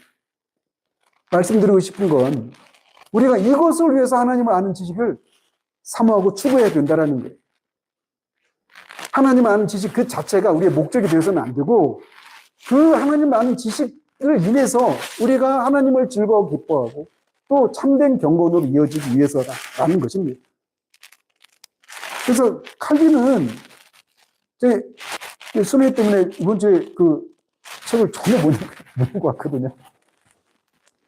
근데 칼빈이 참된 경건을 이렇게 말을 하는 거예요. 계시를 통해서 하나님을 알고 믿음으로 그리스도와 연합해서 믿음으로 하나님께 우리의 삶을 통해서 하나님께 경배하는 삶. 이게 참된 경건이다. 이렇게 말해요. 얼마나 성경적이고 정확한 정의입니까? 계시를 통해서 하나님을 아는 지식이 우리 가운데 임하니까 그 계시를 통해서 믿음으로 그리스도와 연합해서 믿음으로 우리의 삶을 통해서 하나님께 올려드리는 삶. 이게 참된 경건이에요. 그렇기 때문에 참된 경건에 이르는 첫 번째 길은 뭐예요? 하나님을 아는 지식. 이게 첫 번째라는 겁니다. 그러니까 나는 왜 이렇게 예수 믿은 지 오래됐는데 나는 왜 변화가 없을까? 나는 왜 이렇게 영적으로 성장하지 않을까? 답을 찾으셨죠? 어디 있어요? 하나님 아는 지식이 우리가 일천하기 때문에 그러는 거예요. 그래서 하나님을 아는 지식을 우리가 가져야 되는 거예요. 어떻게, 어느 정도? 뒤에 있는 것처럼 여호와를 알자. 힘써 알아야 됩니다. 저는 제가 그냥 지나가는 말로 그냥 겸손한 척 하는 얘기가 아니라 제가 이 기독교 강요로 이제 공부를 다시 이렇게 이제 5번째 읽는 겁니다. 이 기독교 강요를. 근데 이거를 하면서 제가 나는 가르칠 그런 처지가 아니라 배워야 될 처지구나. 이걸 막 깨달았어요. 근데 그러면서 제가 막 어떤 소망이 막 불러일으켜졌냐면 성경을 알고 싶은 욕망이 막 일어나는 겁니다. 성경을. 아까 말씀드렸죠. 하나님은 어떻게 알 수 있는지 첫 번째 원리가 뭐예요? 성경이잖아요. 그러니까 제가 하나님 성경을 너무 모른다. 근데 그러면서 제가 저 자신이 너무 부끄러워졌어요. 왜 부끄러워졌냐면 이 하나님을 아는 지식의 통로는 성경인데 그 최종적인 목적은 뭐예요? 참된 경건으로 이어지는 거잖아요. 근데 제 자신이 슬퍼진 게 뭐냐면 성경을 모른다는 얘기는 하나님 아는 지식이 없다는 얘기고 하나님 아는 지식이 없으니까 참된 경건이 없는 겁니다. 그러니까 제가 성경을 너무 모른다는 얘기는 하나님을 너무 모른다는 얘기고 내 안에는 참된 경건이 없구나. 이게 내 자신이 너무너무 한심하고 부끄럽고 나는 그동안 뭐 했나. 이게 막 밀려오는 겁니다. 근데 하나님은 먼저 깨뜨리시고 뿌리 뽑고 그 다음에 심고 건설하시는 분이에요. 칼빈이 말했죠. 내가 비로소 가르침 받을 만한 겸손한 마음이 되었다. 우리가 가르침 받을 만한 그 마음이 되었을 때 우리는 비로소 무엇인가를 받을 수 있어요. 제가 이거를 준비하는 것도 근자에 저한테 일어난 이것과 연관되어 있는 겁니다. 그래서 우리는 하나님 자신을 알기 위해서 이 연구를 해두는 거예요. 그래서 우리 역시 이 시편 기자와 같은 그런 태도를 견지해야만 합니다. 신성을 연구하는, 하나님을 아는 지식을 연구하는 우리의 목적은 하나님을 더 잘 아는 것이 되어야만 합니다. 우리의 관심사는 하나님의 속성에 대한 교리들만이 아니라 그런 속성을 지닌 살아계신 하나님을 더 잘 아는 것이 되어야 되는 거예요. 그 속성들과 그 속성을 가지신 분을 분리해서 생각하면 안 된다라는 겁니다. 그리스도의 그 구원의 은사들과 그 그리스도 자신을 존재를 분리할 수 없는 것처럼 분리하지 말아야 되는 것처럼 하나님의 속성, 거룩하심은 죄에서 멀리 떨어지고 피조물과 구별되는 하나님에게만 속한 하나님을 하나님에게 맞는 속성, 이 성경적인 답이거든요. 그렇게 말할 수 있는데 그런 거룩하신 하나님 자신은 몰라. 이래서는 안 된다라는 겁니다. 모든 지식이 그런 거예요. 모든 지식이. 하나님이 우리 연구의 주제이고 연구하는 우리를 도우시는 분이듯이 하나님 그분이 우리 연구의 목적이 되어야 합니다. 그래서 하나님에 대해서 아는 것이 아니라 하나님을 알아야 되는 거예요. 우리는 하나님을 연구하면서 하나님의 인도를 받기를 구해야 합니다. 왜? 아까도 말씀드렸죠. 왜 그래요? 우리는 하나님이 알려주셔야만 하나님을 알 수 있으니까. 그런데 기쁜 것은 하나님은 우리에게 하나님 자신을 알려주시기를 우리보다 더 열렬히 더 원하신다라는 겁니다. 그래서 모든 옛적의 선지자들 통해서 하나님 어떤 분이신가 알려주셨는데 말세에 누구를 통해서 하나님을 알려주셨다고 그래요. 그리스도를, 하나님의 아들 예수 그리스도를 통해서 너희들이 내가 누구인지를 알기를 원하느냐? 내 아들을 보라. 그의 존재와 그가 한 일을 봐라. 그러면 나를 안다. 필립이 그런 얘기를 하잖아요. 네가 나를 그렇게 나와 3년 동안 있었는데 아직도 아버지를 보여달라고 하느냐? 나를 본 자는 아버지를 보았거늘. 그래서 하나님은 계시가 바로 이런 목적을 위해서 주어진 것이고 우리는 그것을 그렇게 사용해야만 합니다. 자, 그렇다면 우리는 이 일을 어떻게 해야 할까요? 자, 어디서 출발해야 되는지. 폭풍이 하나님에 대해서 우리가 전통적으로 갖고 있었던 그 모든 것들이 헛되고 거짓말이고 막 이런 이 폭풍과 치는 거기서부터 출발해야 돼요. 그런 사람들이 뭐라고 말하든 하나님이 계시니까. 그리고 어떻게 출발해야 된다고 그랬어요? 우리가 기본적인 어떤 진리들 있죠. 이런 것들을 이제 연구하는 것을 통해서 이런 하나님 아는 지식에 도달하게 될 거라는 거예요. 자, 그러면서 그 지식을 우리가 알려고 하는 목적이 무엇인가를 우리가 살펴야 된다고 말씀드렸습니다. 그리고 나서 이제 우리는 어떻게 이해를 해야 되는가? 또 다른 말로 어떻게 하나님에 대한 지식을 하나님을 아는 지식으로 바꿀 수 있는가라는 겁니다. 자, 하나님에 대한 지식을 우리는 어디서 알 수 있어요? 성경을 통해서 알 수 있죠. 근데 성경을 통해서 우리가 하나님에 대한 지식을 얻었어요. 근데 그게 진짜 우리가 하나님을 아는 지식이 되어야 하잖아요. 하나님에 대한 지식을 아무리 가지고 있고 그거를 능수능란하게 누군가에게 가르쳐 줄 수 있다 하더라도 그 속성을 가진 하나님을 모르면 우리에게는 아무런 유익이 없는 겁니다. 그 하나님을 즐거워할 수도 없고 그 즐거워하는 것에 따라 나오는 참된 경건의 삶으로 이어지지도 않고 그 참된 경건의 삶을 살아가는 데서 오는 하나님의 또 다른 계시를 통해서 또 기쁨이 충만해서 또 순종으로 이어지고 이런 선순환이 우리 가운데 이루어지지 않는 거예요. 그래서 하나님에 대한 지식을 성경을 통해서 우리가 그 하나님의 속성들을 배워간다 하더라도 그것이 진짜 우리의 것이 되어야 한단 말이에요. 그래서 하나님에 대한 지식이 어떻게 우리의 것이 될 수 있게 되느냐, 이걸 지금 말씀드리려고 하는 겁니다. 열심히 연구하고 하면 하나님에 대한 지식을 가질 수 있잖아요. 제가 내일 오전에 말씀드리기로 했지만, 여러분 챗GPT 한번 검색해 보십시오. 하나님의 거룩하심에 대해서 알려줘. 한번 해보세요. 그러면은 놀라 자빠질 정도로 얘기해 줍니다. 제가 오늘 아침에 물어봤어요. 챗GPT한테. 너가 지금까지 있었던 모든 신학자들과 심지어 지금까지 있었던 모든 인간들이 가지고 있었던 신학적인 지식보다 네가 갖고 있는 지식이 훨씬 더 많지? 그랬더니 그렇습니다. 이렇게 대답하더라고요.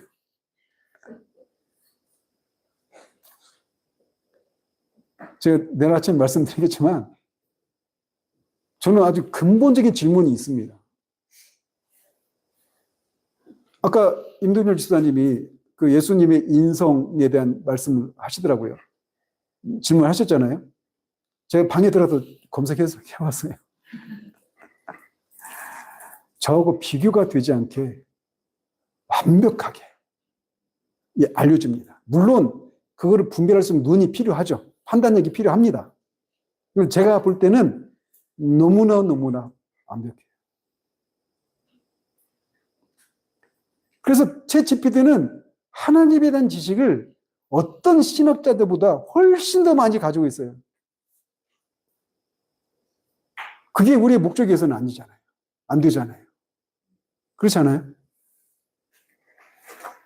그래서 하나님에 대한 지식이 어떻게 하나님을 아는 지식으로 바뀔 수 있는가, 이게 굉장히 중요한 겁니다. 이렇게 하는데 필요한 규칙은 들어보면 에이, 그거예요? 뭐 늘 들었던 말인데? 이렇게 생각할 수 있어요. 근데 만만치 않아요. 그것은 하나님에 대한 지식이 하나님을 아는 지식으로 바뀔 수 있는 규칙이 뭐냐면 이겁니다. 하나님에 대해 배운 각각의 진리를, 일테면 하나님의 거룩하심에 대해서 배웠어요. 그러면 그 하나님의 거룩하심에 대한 것을 하나님 앞에서 뭘 해야 되느냐면 묵상해야 됩니다. 하나님 앞에서 묵상하는 내용으로 바꿔서 하나님을 향한 기도와 찬양으로 이어지도록 하는 것이에요. 다시 말씀드릴게요. 하나님에 대한 지식이 하나님을 아는 지식으로 바뀌기 위해서는 하나님에 대한 각각의 진리를 하나님 앞에서 묵상하는 것을 통해서 기도와 찬양으로 이어지도록 하는 것. 이게 하나님에 대한 지식이 하나님을 아는 지식으로 바뀌는 겁니다. 바뀌게 하는 거예요. 여러분, 이거 하나만 알아도 우리가 수십 년을 신앙생활이라고 하는 것을 해도 도달하지 못했던 것에 그냥 하루만 해도 도달할 수 있습니다.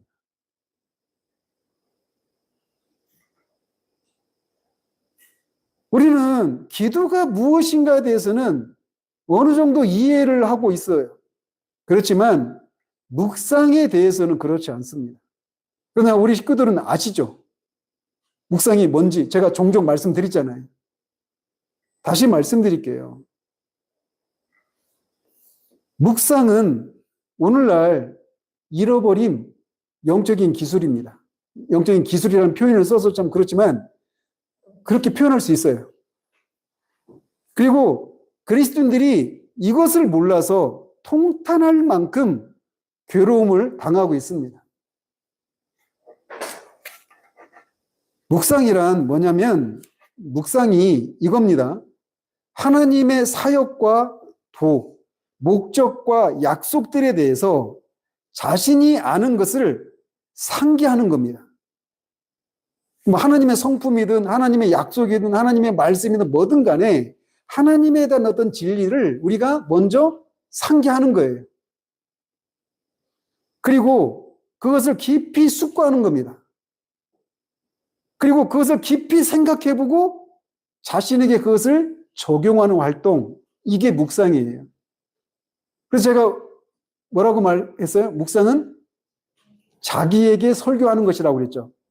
자, 설교는 어떻게 이루어지냐면 성경 본문이 있어요. 그러면 성경 본문이 먼저 이게 뭐 헬라어로는 어떻게 되어 있고 히브리어라면 구약이라면 히브리어 구조를 분석하고 또 여기서 말하는 뭐 시제나 이 동사의 뭐 의미가 뭔지 이런 것들을 분석하는 것 통해서 이 문장이 정확하게 뭘 말하고 있는지를 해석하는 과정이 필요합니다. 이건 주관이 개입되는 거 아니에요. 그러니까 뭐 제가 해석할 때 능동태가 다른 목사가 해석하면 수동태가 되는 게 아니잖아요. 이건 객관적으로 능동태는 능동태예요. 현재 진행형이면 현재 진행형입니다. 누가 해석하든지 그건 변하지 않잖아요. 객관적인 진리를 사실을 먼저 해석하는 겁니다. 이게 주의 과정이에요. 그래서 이런 것을 통해서 문법적인 역사적인 해석 과정을 통해서 정확하게 그 문장이 뭘 말하는지를 설명하는 과정들이 필요합니다. 이게 주의예요. 그러니까 이거를 하나님에 대한 지식으로 바꾸면 이게 하나님에 대한 지식인 거예요. 그죠? 하나님에 대한 지식, 하나님의 거룩하심은 뭐 A 목사가 해석할 때 하나님의 거룩하심이 정의가 바뀌고 이렇고 또 B 목사가 해석하면 하나님의 거룩하심이 이 정의가 바뀌고 이런 게 아니잖아요. 객관적인 거잖아요. 그죠? 하나님에 대한 지식은 이렇게 성경을 주석하는 것과 똑같은 거예요. 주의하는 것과 해당되는 거예요. 근데 그렇게 설교 끝나면 어때요? 그런 설교 듣고 가면 뭔가 이 화장실 갔다가 뭔가 이 뒷마무리 안 하고 간 것 같은 이런 찝찝함이 있죠. 뭔가 마음이 목사님 실망할까봐 은혜 받은 것처럼 하긴 하고 막 은혜는 없는데도 막 뭔가 이렇게 교제하면서 막 시끄럽게 막 하고 제가 다 알거든요. 모르는 게 아니에요. 제가 자신이 압니다. 얼마나 쥐구멍에 들어가고 싶은지 몰라요. 그런 날이 한두 번이 아닙니다. 근데 왜 그런 일을 느끼느냐면 거기서 끝나버리고 이거를 실제적으로 적용하는 데까지 가야 된단 말이에요. 우리에게 각자에게 또는 교회에게 적용하는 것이 필요하단 말이에요. 그래서 설교는 간단하게 주예와 적용 이렇게 되어 있는 거예요. 근데 설교가 그런 거란 말이에요. 그러니까 그런데 묵상이 자기에게 설교하는 거라고 했잖아요. 그래서 하나님에 대한 어떤 진리를 상기하고 숙고하고 깊이 생각하고 이게 주의 과정이라고 주의 과정이라면 이거를 이 진리를 나한테 적용하는 거예요. 아시겠어요? 그래서 묵상이 자기에게 설교하는 것이다라고 말하는 이유가 바로 이런 이유 때문에 그러는 거예요.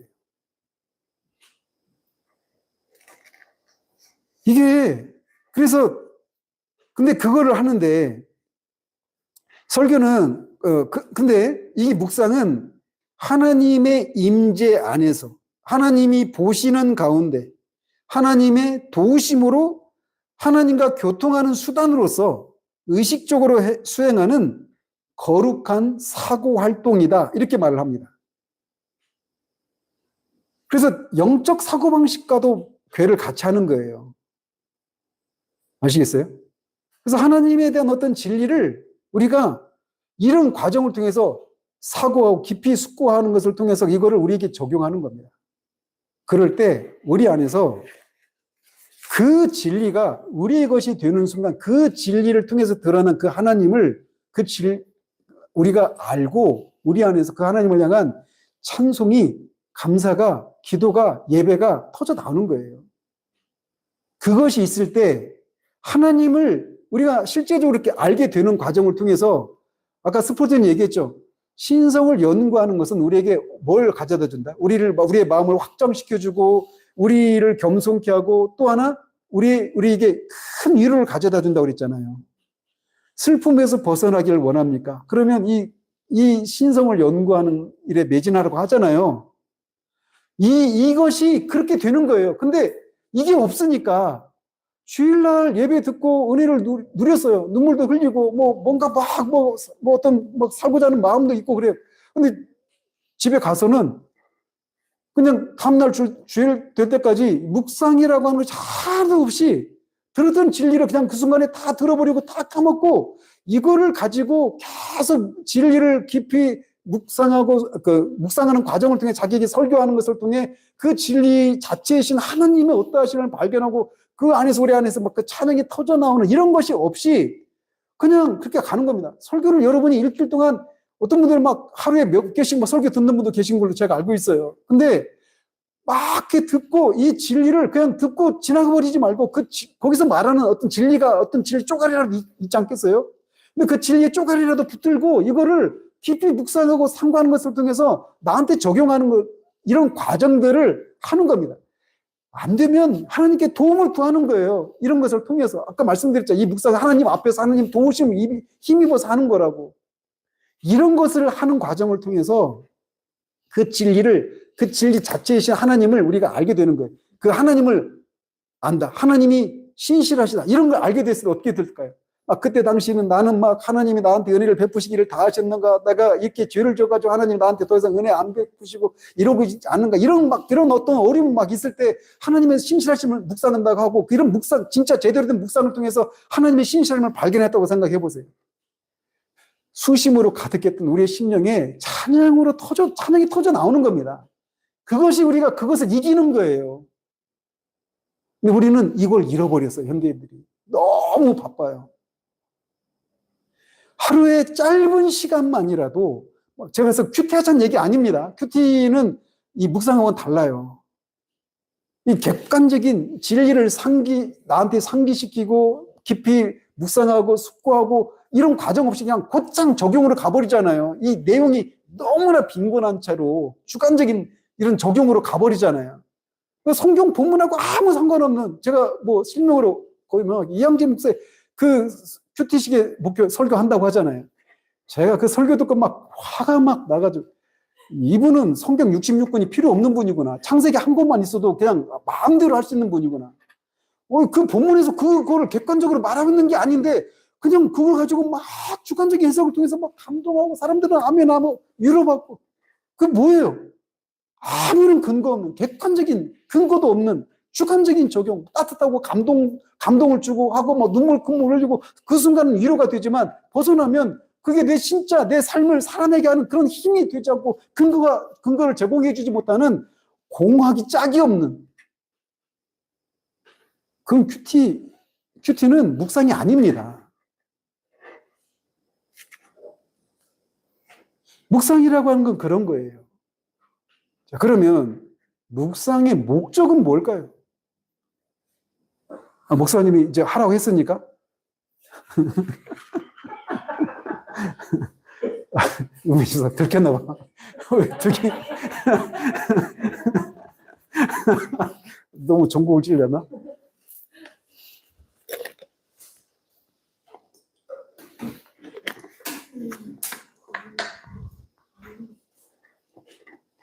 묵상의 목적은 하나님에 대한 우리의 정신적이고 영적인 시각을 밝히는 것이고 하나님의 진리가 우리 마음과 뜻에 충분하고도 적절히 영향을 끼치도록 하는 것입니다. 그러니까 오늘 내가 묵상을 했다가 목적이 아니에요. 그 묵상을 통해서 하나님에 대한 우리의 정신적 영적인 시각이 새롭게 되는 겁니다. 그러면서 하나님의 진리가 우리의 마음과 뜻에 충분하고도 적절한 영향을 끼치기 위한 것이 묵상의 목적이에요. 그러니까 그것이 있을 때까지 하는 겁니다. 모르면 알려달라고 하나님 앞에 도움을 구하면서 그것이 무엇인지를 알 수 있을 때까지 구하는 거예요.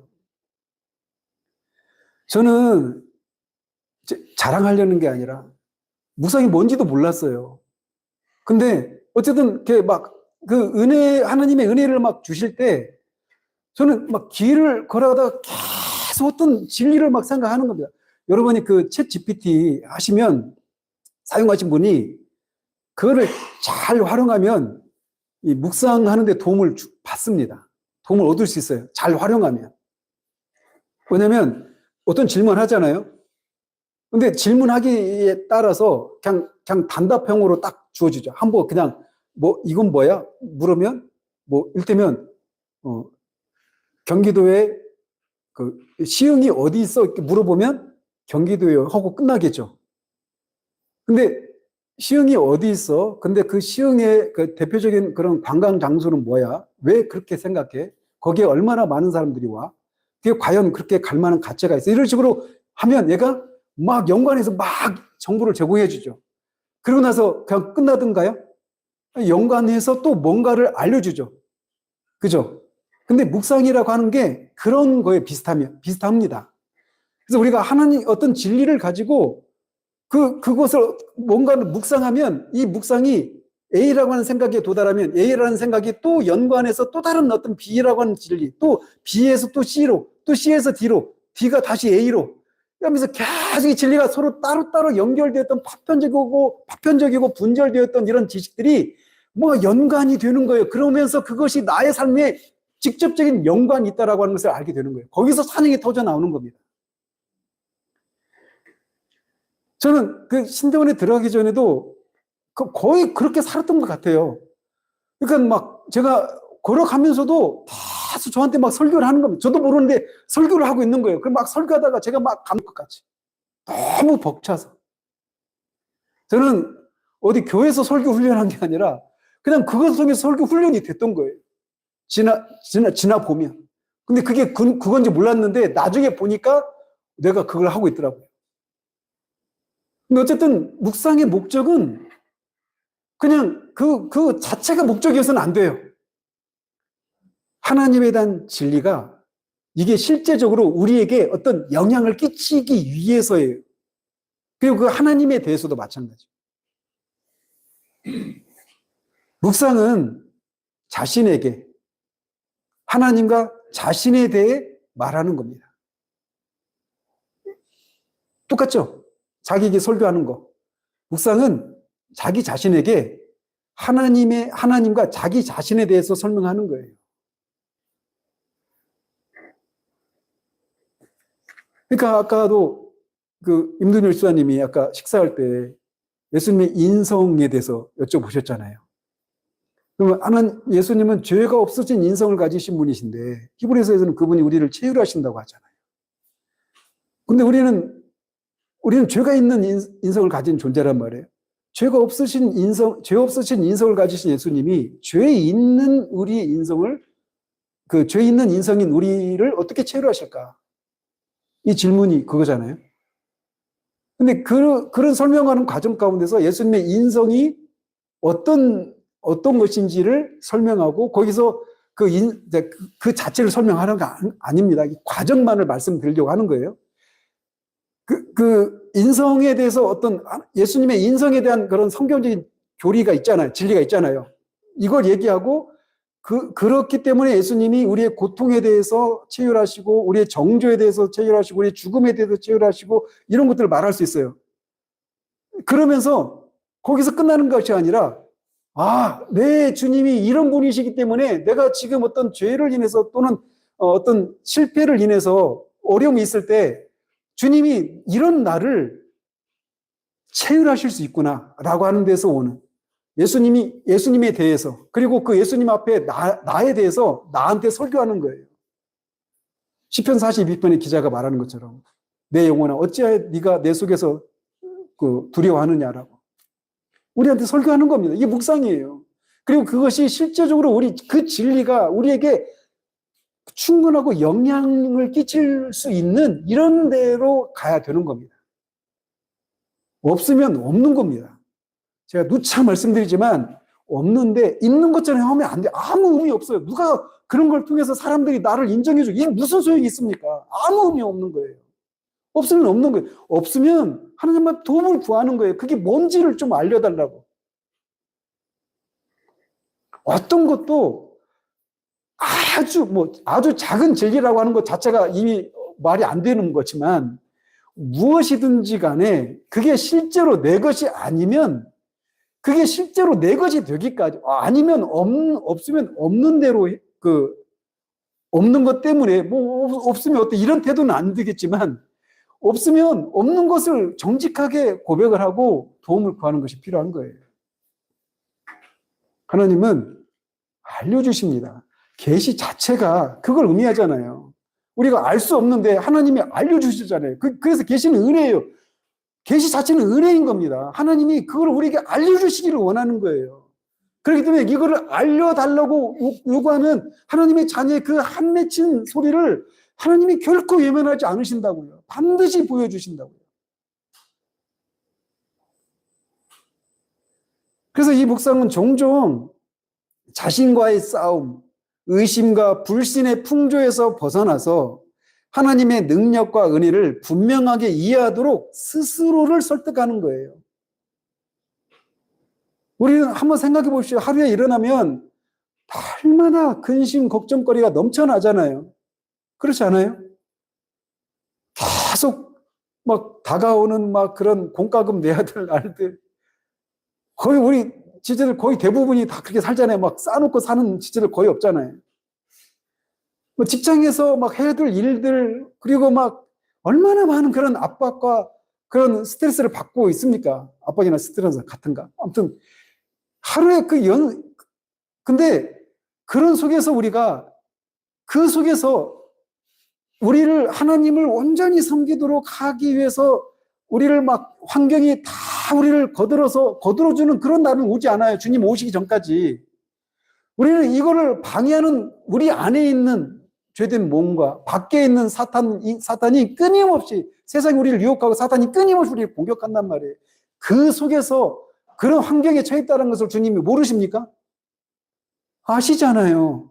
근데 아시는 주님이 우리를 그런 상황 가운데 두시고 우리로 하여금 하나님의 다스림을 받는 택한 백성으로서의 구별된 삶을 살아갈 수 있도록 그 원리를, 그 모든 자원을 우리에게 제공해 주신 거예요. 문제는 우리가 이것을 사용하지를 못한다는 겁니다.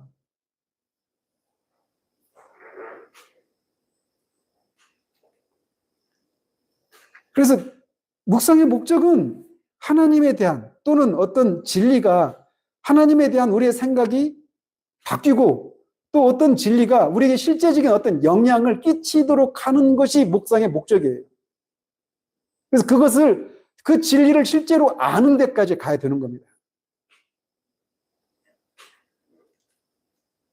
셰퍼 목사님은 오늘 말씀드렸죠. 하나님이 계신가?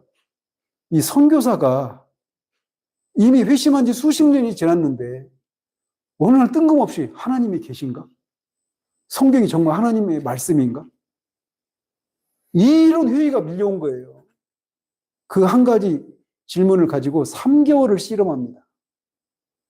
모든 거 다 뒤로 내려놓고. 3개월이 아무런 해야 될 일도 많고, 이 완전히 그냥 시간을 허비하는 것처럼 보이죠. 근데 그 3개월 동안에 그 하나님으로부터 씨름하는 과정을 통해서 우리가 아는 셰퍼가 돼요. 묵상에는 하나님이 이 묵상하는 것을 통해서 하나님 우리에게 주신 그 놀라운 능력이 있는 거예요. 그래서 하나님에 대한 지식을 우리의 것이 하나님을 아는 지식이 되도록 하기 위해서는 반드시 묵상하는 것이 필요한 거예요. 여러분이 있는 설교를 다 2,700개가 넘더라고요. 이거 언제 들어요? 하루에 하나씩 2,700일이에요. 2,700일이면 얼마예요? 한 6년, 한 9년 되나요? 하루에 하나씩이면 거의 9년 가까운 시간을 들여야 됩니다. 이게 이렇게 많이 했대요, 설교를. 아무튼, 근데, 보세요. 하나님의 진리는 파편화되어 있지 않습니다. 따로따로 떨어져 있지 않아요. 하나의 진리를 알잖아요. 그 진리는 결국 그 하나님이 어떤 분이신가를 나타내 주는 거잖아요. 그 진리, 어느 하나 진리를 알면, 이게 연관되어서, 이 쪼가리, 그 파편화된 진리 하나하나를 아는 게 아니라, 그 하나만 알아도, 이게 고마 줄기가 이렇게 덩굴째 맞게 굴러 이렇게 오듯이 그런 게 있는 거예요. 그래서 마음을 조급하게 가지 마시고, 진리 하나, 조금이라도 그거를 진짜 그게 진짜 내 것이 되기까지 이 과정을 몰입하는 거예요.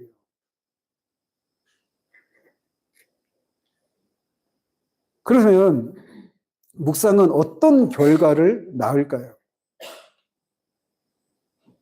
우리는 하나님의 위대하심과 영광, 그리고 우리의 하찮음과 죄성을 묵상함으로써 겸손해집니다.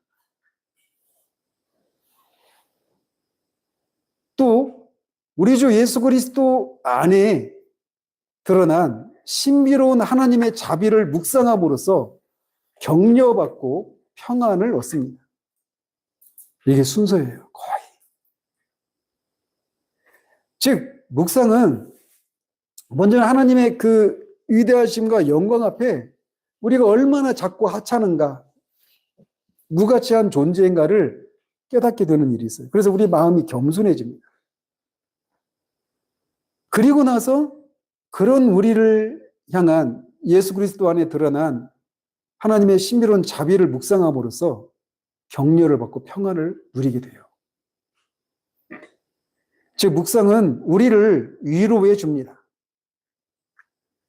이게 앞에 처음에 스펄전의 설교에서 신성을 연구하는 것이 우리의 마음을 광대하게 넓혀주고 겸손케 하고, 근데 그러면서 동시에 우리에게 위로를 준다고 그랬잖아요.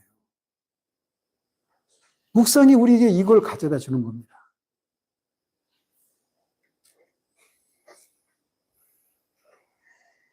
그리고 우리가 이렇게 겸손해지고 고양되는 체험 속으로 깊이 들어가면 들어갈수록 하나님을 아는 우리의 지식은 점점 증가하고 그와 함께 우리의 평화, 힘, 기쁨도 증가합니다.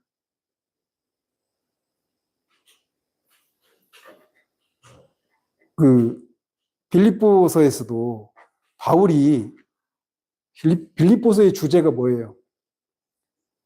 주 안에서 항상 기뻐하라잖아요. 그러니까 주 안에서 기뻐하라는 거예요. 또 다른 말로 주 안에서 평안하라는 겁니다. 근데 왜 주 안에서 기뻐하라고 하는 그 이유가 뭐예요? 맹목적으로 예수님 믿는 사람들은 어떤 상황이든지 기뻐해야 되니까 기뻐합니까? 그게 아니잖아요. 기뻐해야 될 분명한 이유가 있으니까. 그러니까 기뻐하라고 하는 명령 앞에 뭘 제시해요? 기뻐할 수밖에 없는, 기뻐해야만 하는 그 객관적인 근거를 제시해 주잖아요. 그러니까 이게 묵상인 거예요. 이게 항상 객관적인 어떤 하나님에 대한 진리를 객관적으로 묵상하고 깊이 상고하고 깊이 숙고한 다음에 그것을 우리에게 적용하는 거예요. 예수님이 예수 그리스도의 날까지 우리가 그에게 의탁한 것을 끝까지 지킬 거니까 기뻐하라고 말하는 거예요. 앞에 객관적인 이유가 있는 겁니다. 근거가. 근데 이 객관적인 진리를 우리에게 실제적으로 이걸 깊이 묵상하는 과정 가운데서 그리스도가 어떤 분이고 그 그리스도 앞에 나는 누구인가라고 하는 것을 알게 되는 과정을 통해서 기쁨이 절로 나오는 거예요. 모든 진리는 이렇게 적용하는 겁니다.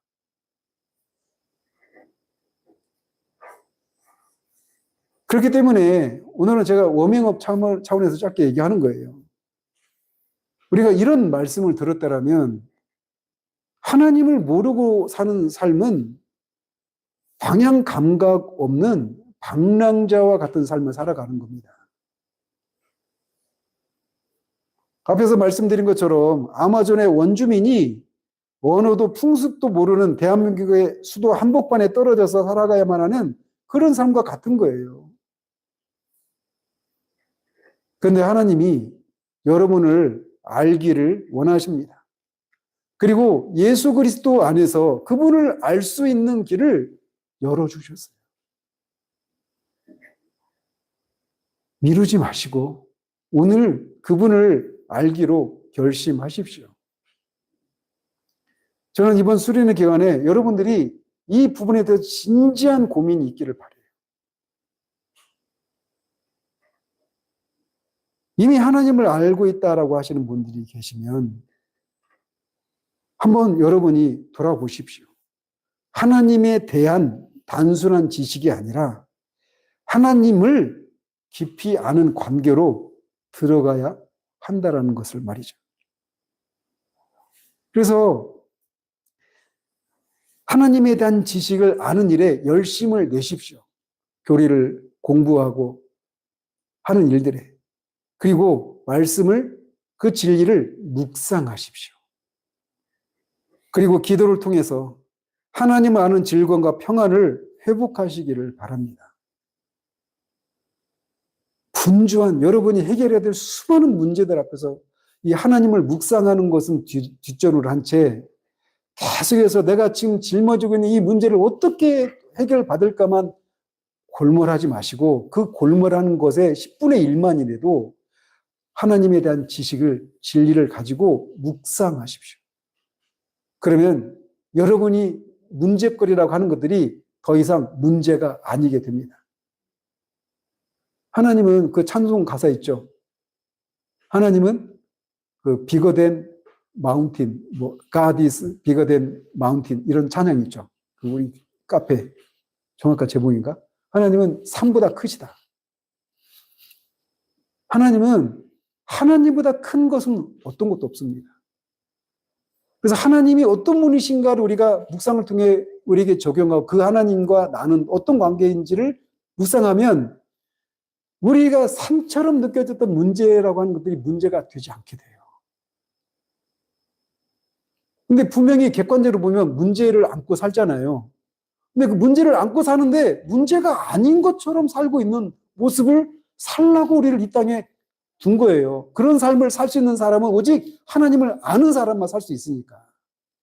구별된 삶을 살라고. 우리가 주일에 교회 가는 것 말고는 믿지 않는 사람이나 믿는 사람하고 차이가 없어요. 똑같이 근심 걱정하고 자녀 걱정하고 건강 걱정하고 미래 걱정하고. 그거는 이방인도 세리도 다 합니다. 근데 우리 똑같은 문제를 가지고 살았는데 하나님을 알기 때문에 우리는 다른 삶을 살 수 있는 거예요. 이번 수련회 기간에 이런 것들이 회복될 수 있기를 바라요. 수없이 쏟아지는 세상의 뉴스의 홍수 속에서 돕는 자가 아무도 없는 채로 사는 존재가 아니라 우리를 도우시기 위해서 먼저 우리를 사랑하셔서 우리에게 그리스도를 통해서 하나님을 알게 하신 하나님에 대한 지식을 새롭게 하시기를 바랍니다. 전 내일 오전, 오후가 오늘은 서론이거든요.